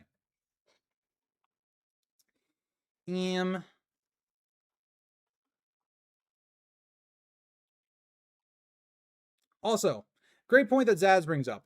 He's not hate watching, he wants to like the show. I made multiple videos before season 3 came out of saying this is what House of the Dragon has to do to get back on track.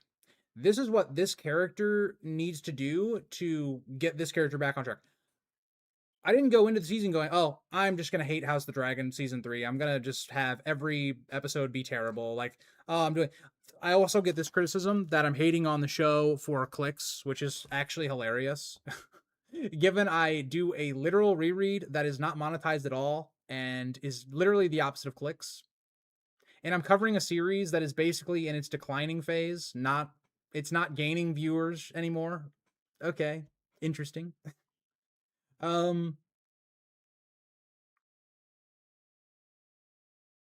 Yeah, Raymond, I think we'll just have to see after season 3 ends. I'm seeing a lot more. Like season 2, there was barely anybody that ever said like they disliked the show. They just found it disappointing. I see a lot more now in this season of people disliking the show.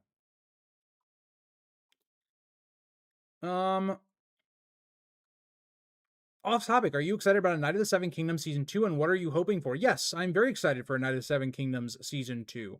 I will say though, it is covering my least favorite of the 3 novellas, and I'm not sure how they're going to adapt it to the screen because its pacing is a much slower than the first or third novella. So I would say I'm hoping that it can continue to build off of the themes and the work that season 1 did.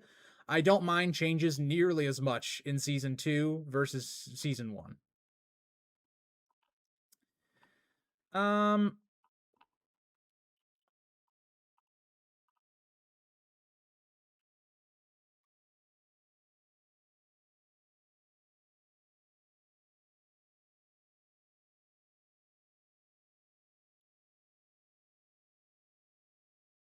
Grease, have you watched Andor? I have. Andor is up there as one of my favorite shows of all time. It is a fantastic show. It's everything House of the Dragon could have been, with great writing and all the things you can say about Andor. Yes, Andor is up there as one of my favorite pieces of Star Wars material. Like Andor and Rogue One, which I already loved Rogue One before Andor came out. But yeah, I really do like Andor. I would recommend it to anyone. Hi, Matua. Hopefully I said that right. How are you? Um,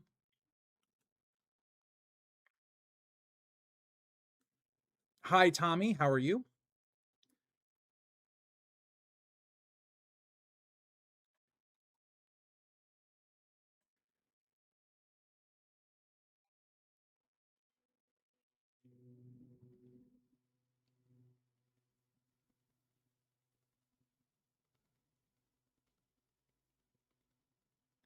So Danny brings up a good point.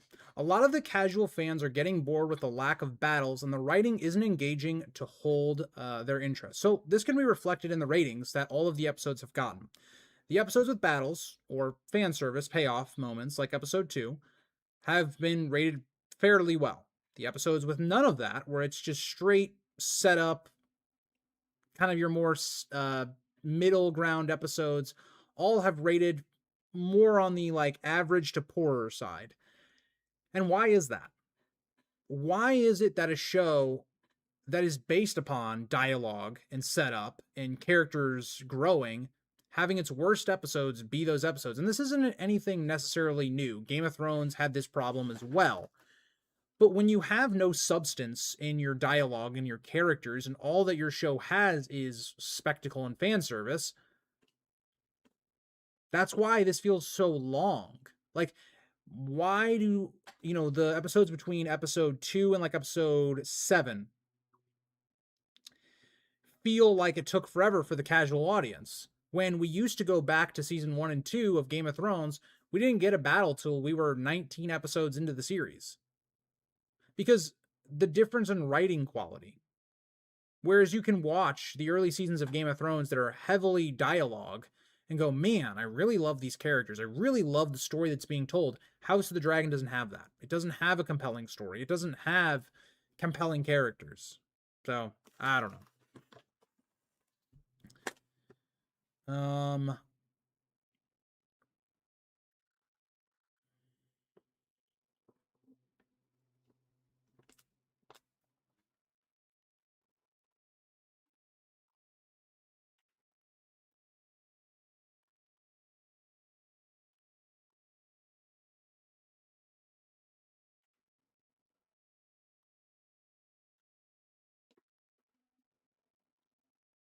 Yeah, Sam, I'm on board with you. The Jaehaerys part, I just think runs a little too long. Just a little too long for me.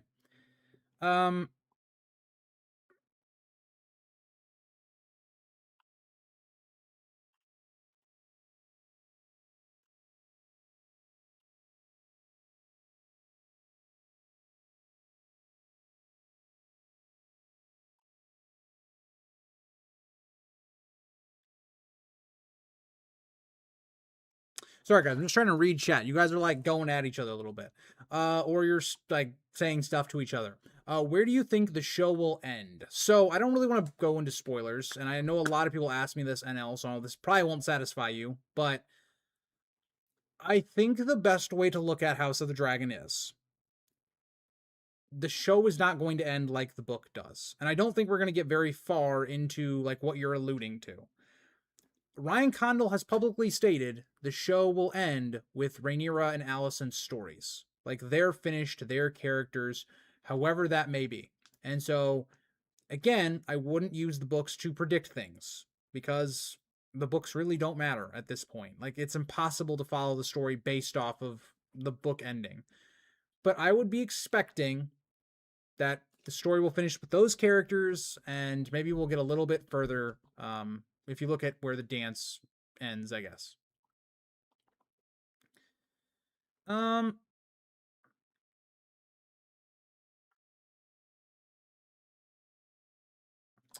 Matthias, yeah, I've seen a few people on YouTube that kind of feel the same way that I do, where it's like, I get what they were going for with Criston Cole's death. It's just, the fact is, all of the characters involved are underdeveloped.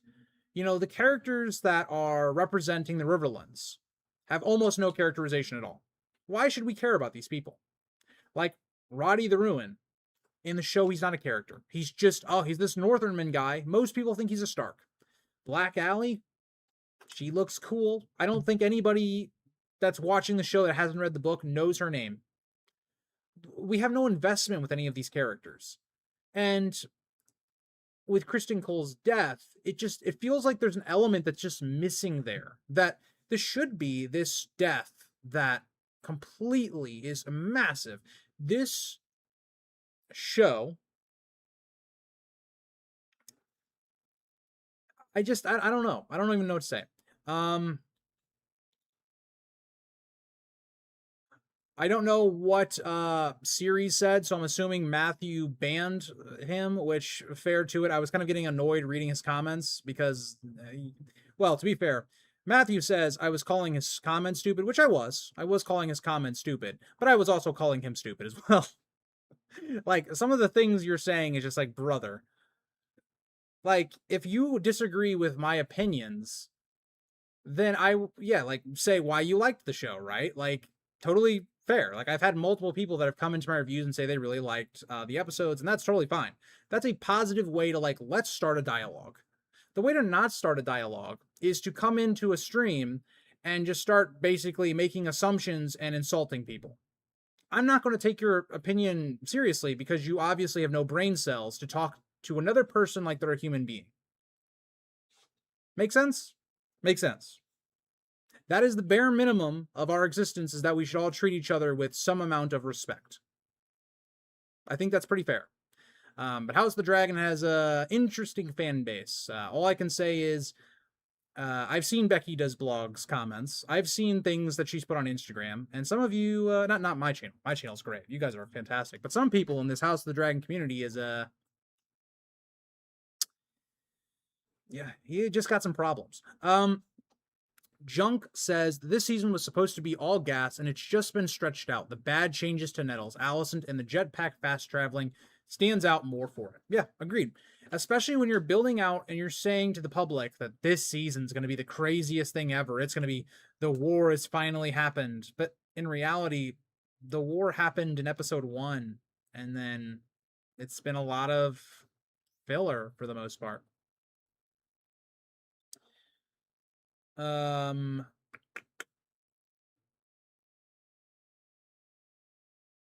I don't think I can rewatch any of the latter episodes of this season 3, which is a shame because there's a certain tone and feel House of the Dragon that's different from GOT. Maybe the closest is Andor, but yeah, Chelsea. The way I used to cover House of the Dragon, and it's so sad to think about, is with House of the Dragon, I used to love covering the show so much that what I would do is I would watch the show, do the live stream with you guys. I would start planning out my videos for the week.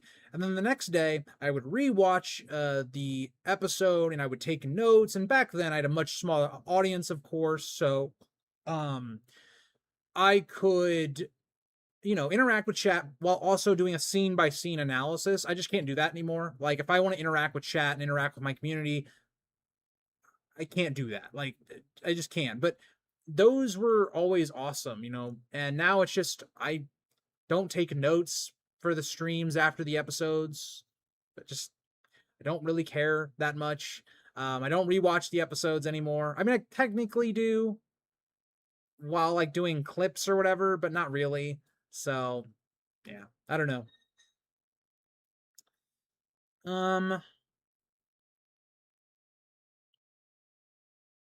You believe that Alicent poisoned Aemond, which, yes, we saw that happen in the episode, and then drugged Helaena. Interesting. I don't know how she would have done that, though, because she still had the moon tea, and she drank it herself. So you're saying, like, maybe a portion of it she put in the food or something? Like, that's possible.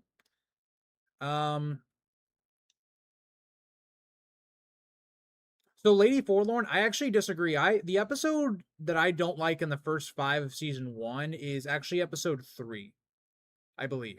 Yeah, episode 3 is an episode I don't really like, the Stepstones episode. I hope you guys did enjoy some of the antics I did for the after the stream episode last night.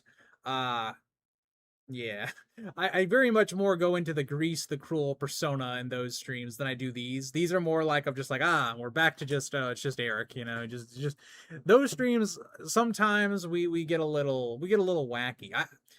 I'm hoping I want to do something for the finale, but it's not going to plan as of right now. But hopefully I'll have something cooking up for you guys for that stream.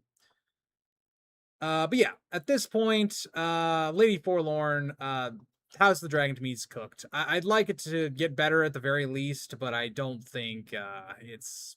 Yeah, I just think it's gone. The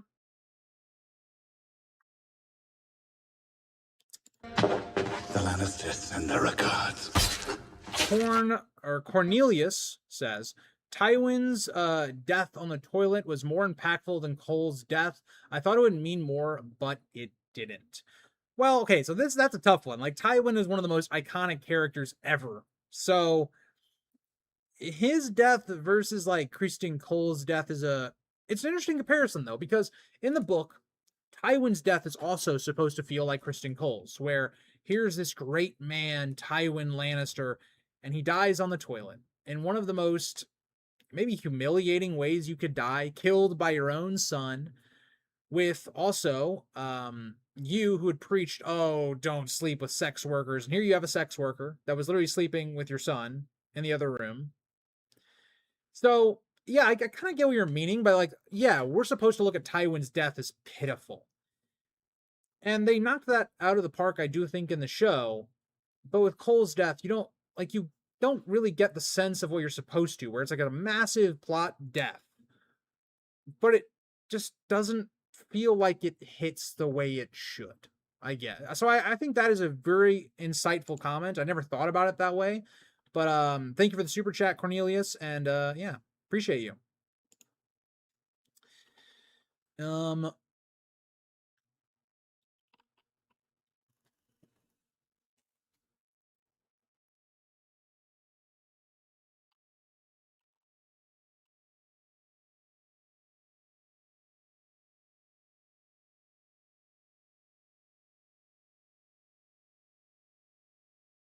Matthew, honestly, if he comes back, just feel free to ban him in general. I don't even care. Just at this point, just ban him. I don't care. Like, just yeah. Those are just not the type of people I want to have the community. All I can say. Like, this is the thing, right? Black Alley, for a book reader, you know who the character is. But here's the thing: as a book reader, I actively dislike all the changes you're making. So, and I actively dislike what you're doing with the story.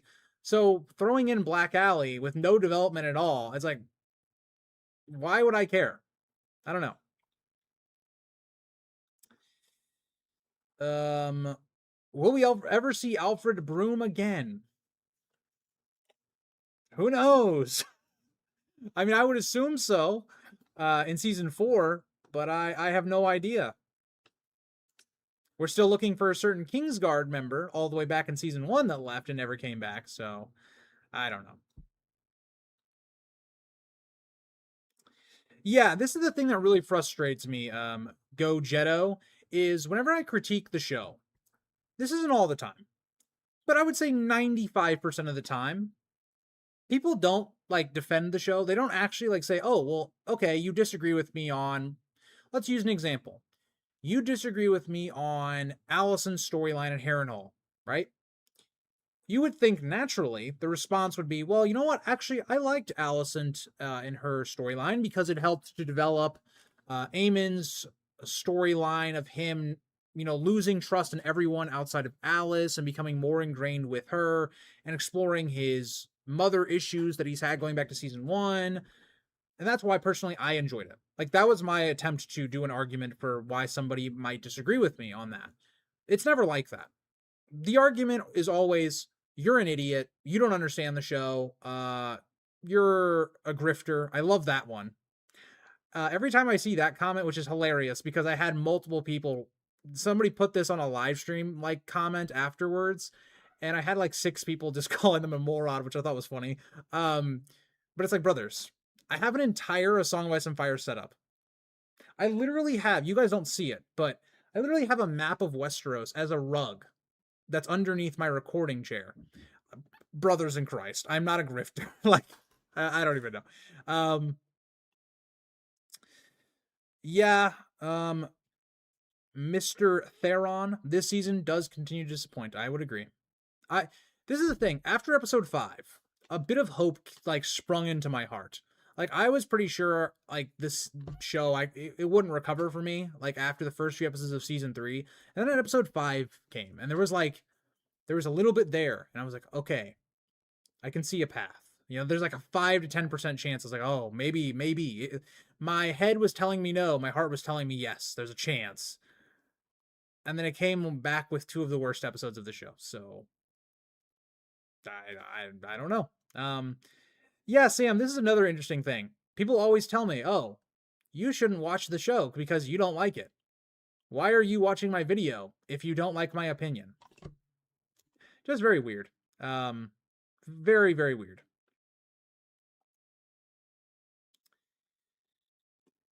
Capricorn, I cannot talk on other Song West Fire YouTubers, but everybody's open to have their opinion and all that. That's all I can say on that. As someone that doesn't, I straight up cannot fast forward the show scenes, because I cover the show.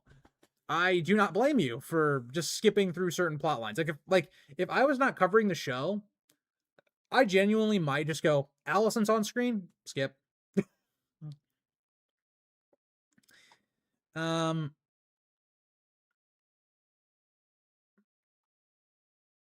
Well, hell yeah, Zaz. Enjoy watching season 2 and finishing it up with your mother. Hopefully your mother likes it. Hi, Hustlebones. How are you? Yeah, Lady Forlorn, I miss the glory days of being on, I guess in this fandom online. I was just too young. Season 4, I was, what? When did season 4 come out? Probably like 2014 or 15, probably. Season 4 release. It came out. Yeah, it came out when I was about 14 years old. So obviously I was not going to be in the fandom at that point. I had seen season 4, but I wasn't online or anything like that. But yeah, that was basically like the peak, I would say, of Game of Thrones community, I guess, and all that. Ricky being an old man, he was around back then. So that's all I can say.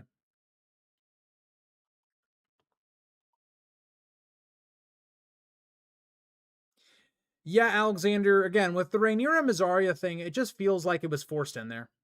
I don't know. Sam, thank you for watching for like the last 2 years. So wow, were you there when season 2 when I was doing those reviews? I'm just curious. I haven't watched a breakdown of House of the Dragon since Blood and Cheese. Wow, that's a long time.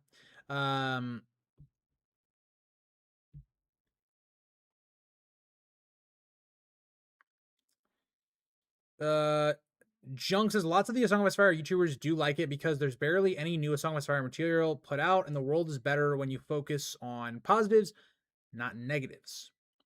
So I can't speak to other YouTubers, but in terms of like how I look at it is I don't focus on the negatives. I think the show itself is a negative. Like I would have nothing to say if I didn't focus on the negatives. Like this would be the extent of the live streams if I just focused on the positives. Aegon in this story was really good for this episode. And then I would, say what happened or whatever with Aegon's storyline and why I liked it and his character growth. Let's say maybe 15 minutes, maybe. All right, end stream. That'd be it. That'd be it. Like to me, like A Knight of the Seven Kingdoms is a perfect example. I don't think A Knight of the Seven Kingdoms was a perfect season. I think it was a very good start. I gave it another like 8. I think I gave it an 8 out of 10, maybe 8.5, somewhere in there. But like, yeah, I talked about things I liked, things I didn't like, things I was mixed on at the time. Yeah, I mean, I don't think that like I'm focusing on the positives or the negatives. I'm focusing on what do I see and do I like it or not like it. That's the way I view it anyway.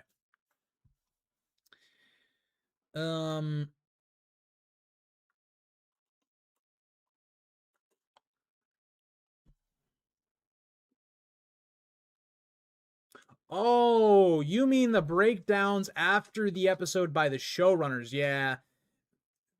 A lot of the times it's them just saying stuff that doesn't actually appear on the show, so it doesn't actually make any sense. IGN gave the episode a 9 out of 10. IGN's smoking some good stuff, all I can say. To me, they've damaged their credibility. But I don't know. What's the episode title? BTW. It was something like The Dragon in the Winter. It was something stupid. Like it was something really stupid, but yeah. It's kind of like last episode where it's like the title of the episode's The Faceless Men. Okay. Interesting, I guess. I'm Zaz the Cruel. I think you should change your username to Zaz the Cruel Zaz.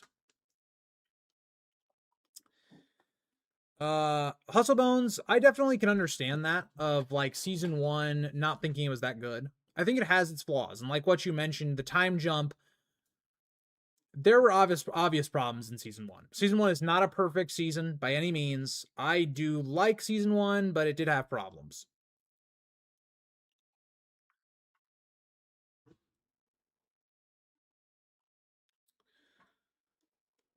Um,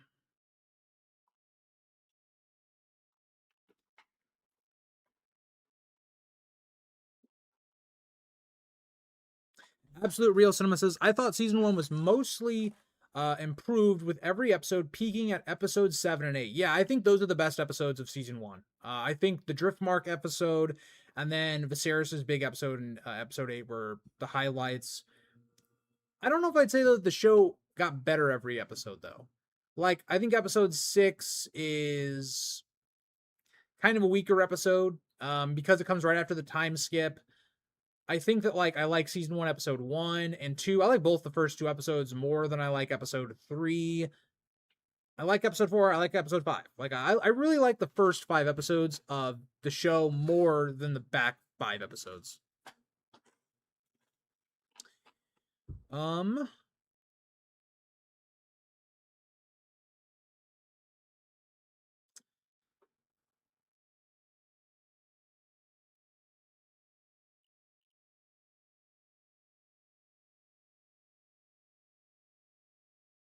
Passing through says episode 8 better be an epic to redeem this season. Anything less than the season 2 Rook's especially done episode, I will be pissed. I do not blame you. We'll probably, well, I won't, but people, well, that's a whole nother conversation. People will be getting the screeners probably in the next day or two, and so you'll start to hear some reactions, but I'll be honest.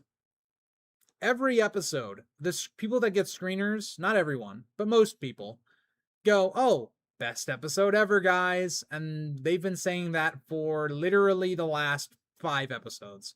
So take it with a grain of salt. There are only a few people that get screeners that I know of that I actually take their opinion, like what they say on their non-spoiler like ratings and reviews, that I actually like take some credence in. Ricky, obviously, we think very alike in how we view the episodes. So obviously, what he says will have a pretty big indication of what I'm going to likely expect from the episodes. I'd say Red Team Review, he's a bit more positive on the episodes, but I do think like he's been a bit more like actually nuanced. Like he says he likes certain things, doesn't like certain other things. So those are like the only two that I know of that get screeners that I like see their stuff consistently and I'm like, okay, yeah, I can actually this is actually more realistic of what the episode actually is instead of every person that gets screeners going, best episode, guys. It's gonna be the best thing ever that you've ever seen in House of the Dragon. It's just, I don't know.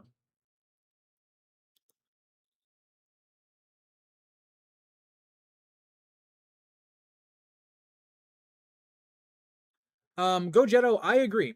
I think if any of Song of Ice and Fire creators, I'm not saying anyone specifically, and I'm not thinking of anybody while saying this, but I think that if you are just being positive to be positive and you're not telling what your actual full thoughts are on the episode just to avoid that, I think you are setting a bad precedent for the community, especially larger channels if this is what they're doing, if they're not doing whatever.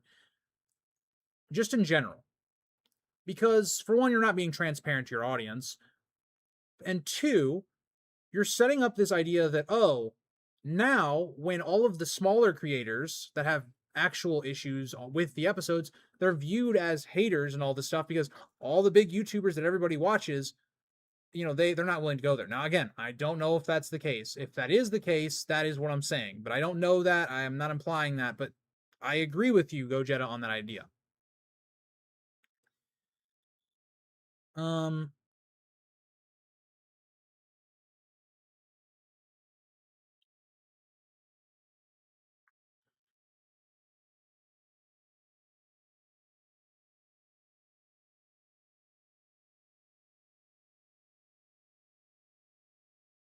I hope that everybody's giving their like, when did you start Game of Thrones? I think that's cool. Um, Somebody brought this up. It was a very wholesome comment. That they were a dad and they were like really happy that I watched the show with my dad. So I've watched every episode of Game of Thrones and Night of the Seven Kingdoms and House of the Dragon with my dad. We started with the DVDs, and then eventually we caught up to where when this series was coming out. I think we started watching the episodes live, and I think episode or season 4. I think we were still like getting the DVDs around season 3 or so. But then after that point, we've watched every episode together as they've come out. My dad did betray me a little bit. He watched the finale of season 8 before I did. Now, I didn't care that much. I had already read the leaks. So I was not, I, again, I had this coping that the actual leaks were wrong. They were not. And so he watched it with me for his second time as I completely had a mental breakdown watching the finale. So, yeah.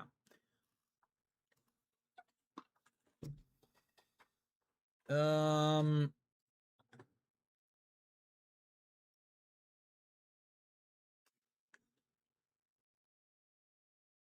Lady Forlorn, think about it like this. My favorite characters going into House of the Dragon based on Fire and Blood are Rhaenyra, Daemon, for the dance time period, Jace. I don't care about any of those characters anymore. Like, especially Jace. What a nothing burger of a character. Daemon and Rhaenyra just, A Feast for Crows is older than me. You are a young man. You are a young man. I was born when A Storm of Swords came out. So the series is older than me. I'll say that. But yeah, it was also the 30th anniversary for Game of Thrones. So hell yeah, hell yeah.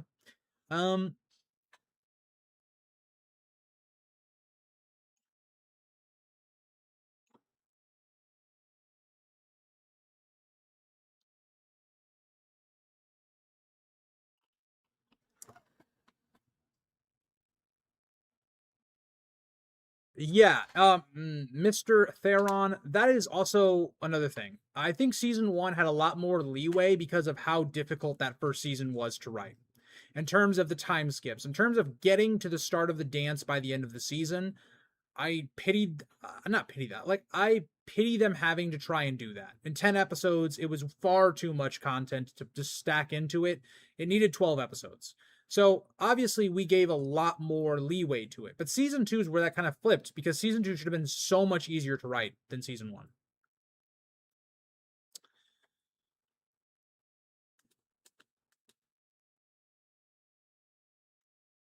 Matthias, I think they should have just leaned into Aemon's a villain now. I think they should have had, whatever they were going to do because of how they changed Alicent, whatever, and have him leave. But I think what Aemon should have started doing, we should have just started seeing him and Vhagar just lighting up the Riverlands and have that be also blended in with his relationship with Alice developing. I don't think we should have wasted all this time on his mommy issues and all that shit that has gone basically nowhere. I actually did not know that George helped write part of House of the Dragon season 1, episode 1, but it makes sense. It does feel very George R. R. Martin-ish, I guess I would say.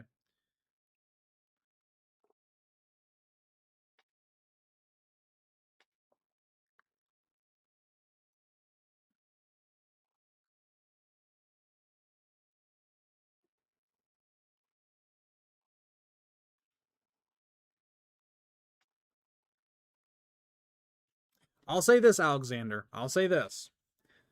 Last night was the first time I didn't get through whatever I was drinking. So I'd had a wine bottle before. Sometimes I just have like little taller like drinks or whatever. I couldn't get through it last night. I couldn't get through it. I had to stay somewhat composed on the live stream, and then I also had to record and edit afterwards.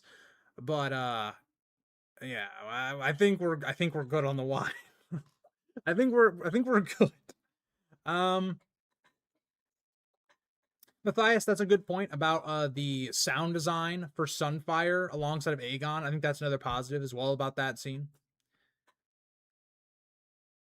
Do you think they're going to fumble the Battle of Tumbleton? Yes. Joey, I have too much of a track record to say, oh yeah, I have faith they're going to do it well. I definitely think so. Yeah, Trent. So this is something that is a bias that is not like, oh, they're being paid off or something like that, but it's a bias to understand that you are getting special treatment. And if you start doing what I'm doing, like I told you guys, I tried to get screeners for House of the Dragon because I wanted to try and plan my content, all that stuff for you guys. And I didn't get it, but they told me, oh, the screeners were all gone. And I know for a fact there are people that requested screeners well after when I did. I tried to request getting screeners about a month and a week before the show even premiered. So all I gotta say is there is definitely, you have to have one of two things. You either need to have a connection to HBO somehow, like Red Team Review has a connection to HBO. He said that publicly in his Twitter post. Or you're gonna have to be very positive of the show, or you're gonna have to hide it. You have to make like your thumbnails and your titles very neutral. You can't do what I do, where I blatantly say, "Oh, this was an embarrassment. This was a joke. This was bad." You can't do what I'm doing. That's just not gonna, happen. So inherently, there is a bias for you to alter your content from how you would normally do it if you weren't getting screeners. That is just how it is, whether you want to admit that or not. Like, you can still have your opinion or whatever, but you're straight up not going to get like screeners if you're critical of their show. Like, and Red Team Review, again, I think is, yes, he gives good reviews. I think he's a little bit of an exception because, obviously from what he said publicly, he has insiders in HBO.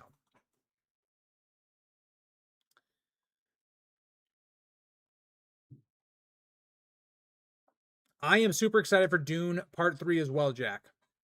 Also excited for Sunrise on the Reaping. I'm excited for that as well. I think that's going to be a great movie. Hopefully. Do you blame the writers or the channel? What do you mean by that, Major Targaryen? I blame the writers for the show and the way it's gone down.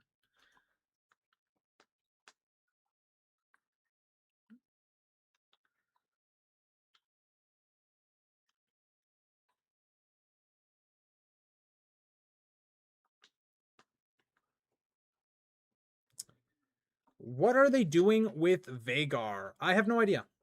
No idea. My best guess is they're really just trying to keep Vhagar out of the story so that they don't have to spend the budget on having Aemond do whatever he's going to do, and to give more of an excuse for Aemond staying at Harrenhal to develop his relationship with Alis.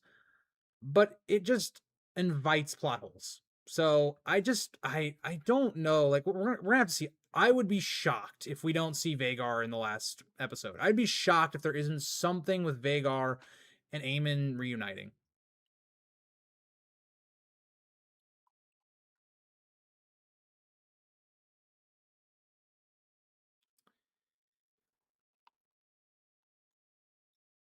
I do believe that it's somebody in that writing team that Joey points out might have like a mother fetish or something, and I think it's absolutely insane. Um,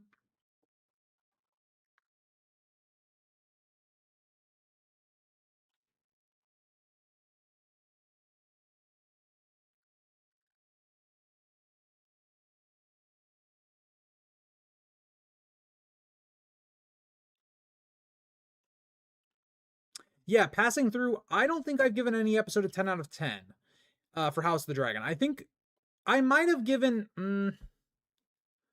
I don't know. I'd have to look back. The only two episodes I think I would give a 10 out of 10 would be maybe episode 2 of season 2, or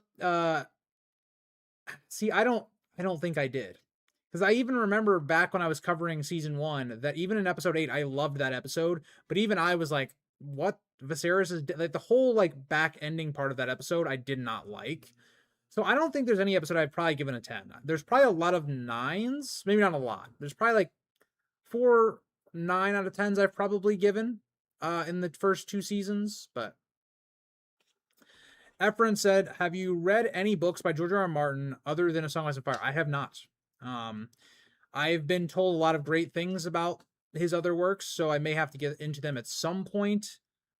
it's just really hard to want to read when you do as much reading for this channel as I already do. I do want to reread A Feast for Crows again. I'm not going to do it like on the channel or anything, but like I just want to I want to reread it again. I don't know. I've just gotten kind of the itching to do it. Now, I also that's not 100% truthful. I also like to read the book that comes after the book I'm doing the reread.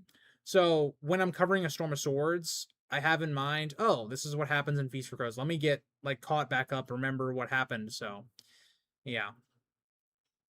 I do think the Rook's Rest episode is good, like you guys are saying in chat. It's in my top 3. So, yeah, I think it's a great episode.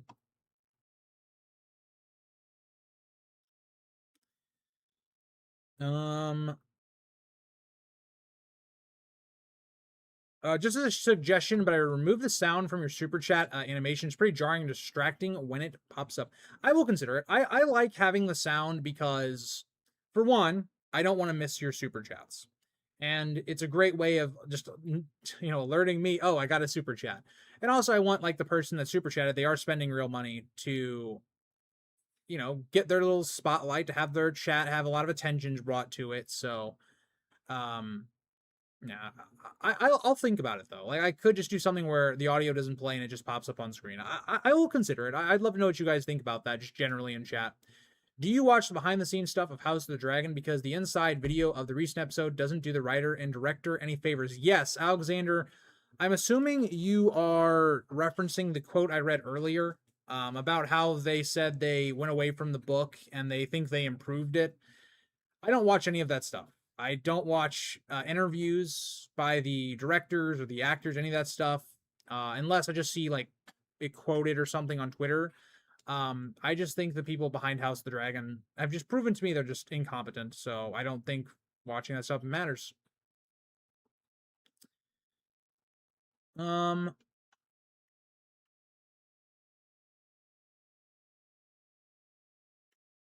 But yeah, I'm going to go ahead and end the stream there. We got to another 2-hour long stream. And I do want to just say this. The support on this channel has been crazy. I know there's a lot of haters, and I got to respond to some of them haters to put them in their place a little bit sometimes. But the support on the channel has been amazing, guys. I really do appreciate you guys as always. It makes it a fun time, especially on the Monday streams and even the streams after the episodes. It's always a great time. Everyone that super chatted, I appreciate you guys as always. And yeah, I hope you guys enjoy the videos this week. I will have, at least for members and Patreon supporters, I will have the video up for tomorrow, probably up within the next 2 or 3 hours. And then hopefully the next 2 videos will be up tomorrow at some point for members. So yeah, I'm excited. I'm not excited for episode 8. I'm excited to be done with House of the Dragon, but we will have to see. Thank you for stopping in, Mr. Theron, for coming into your first stream. I appreciate you as always. Appreciate everybody in chat, and I'll see you guys.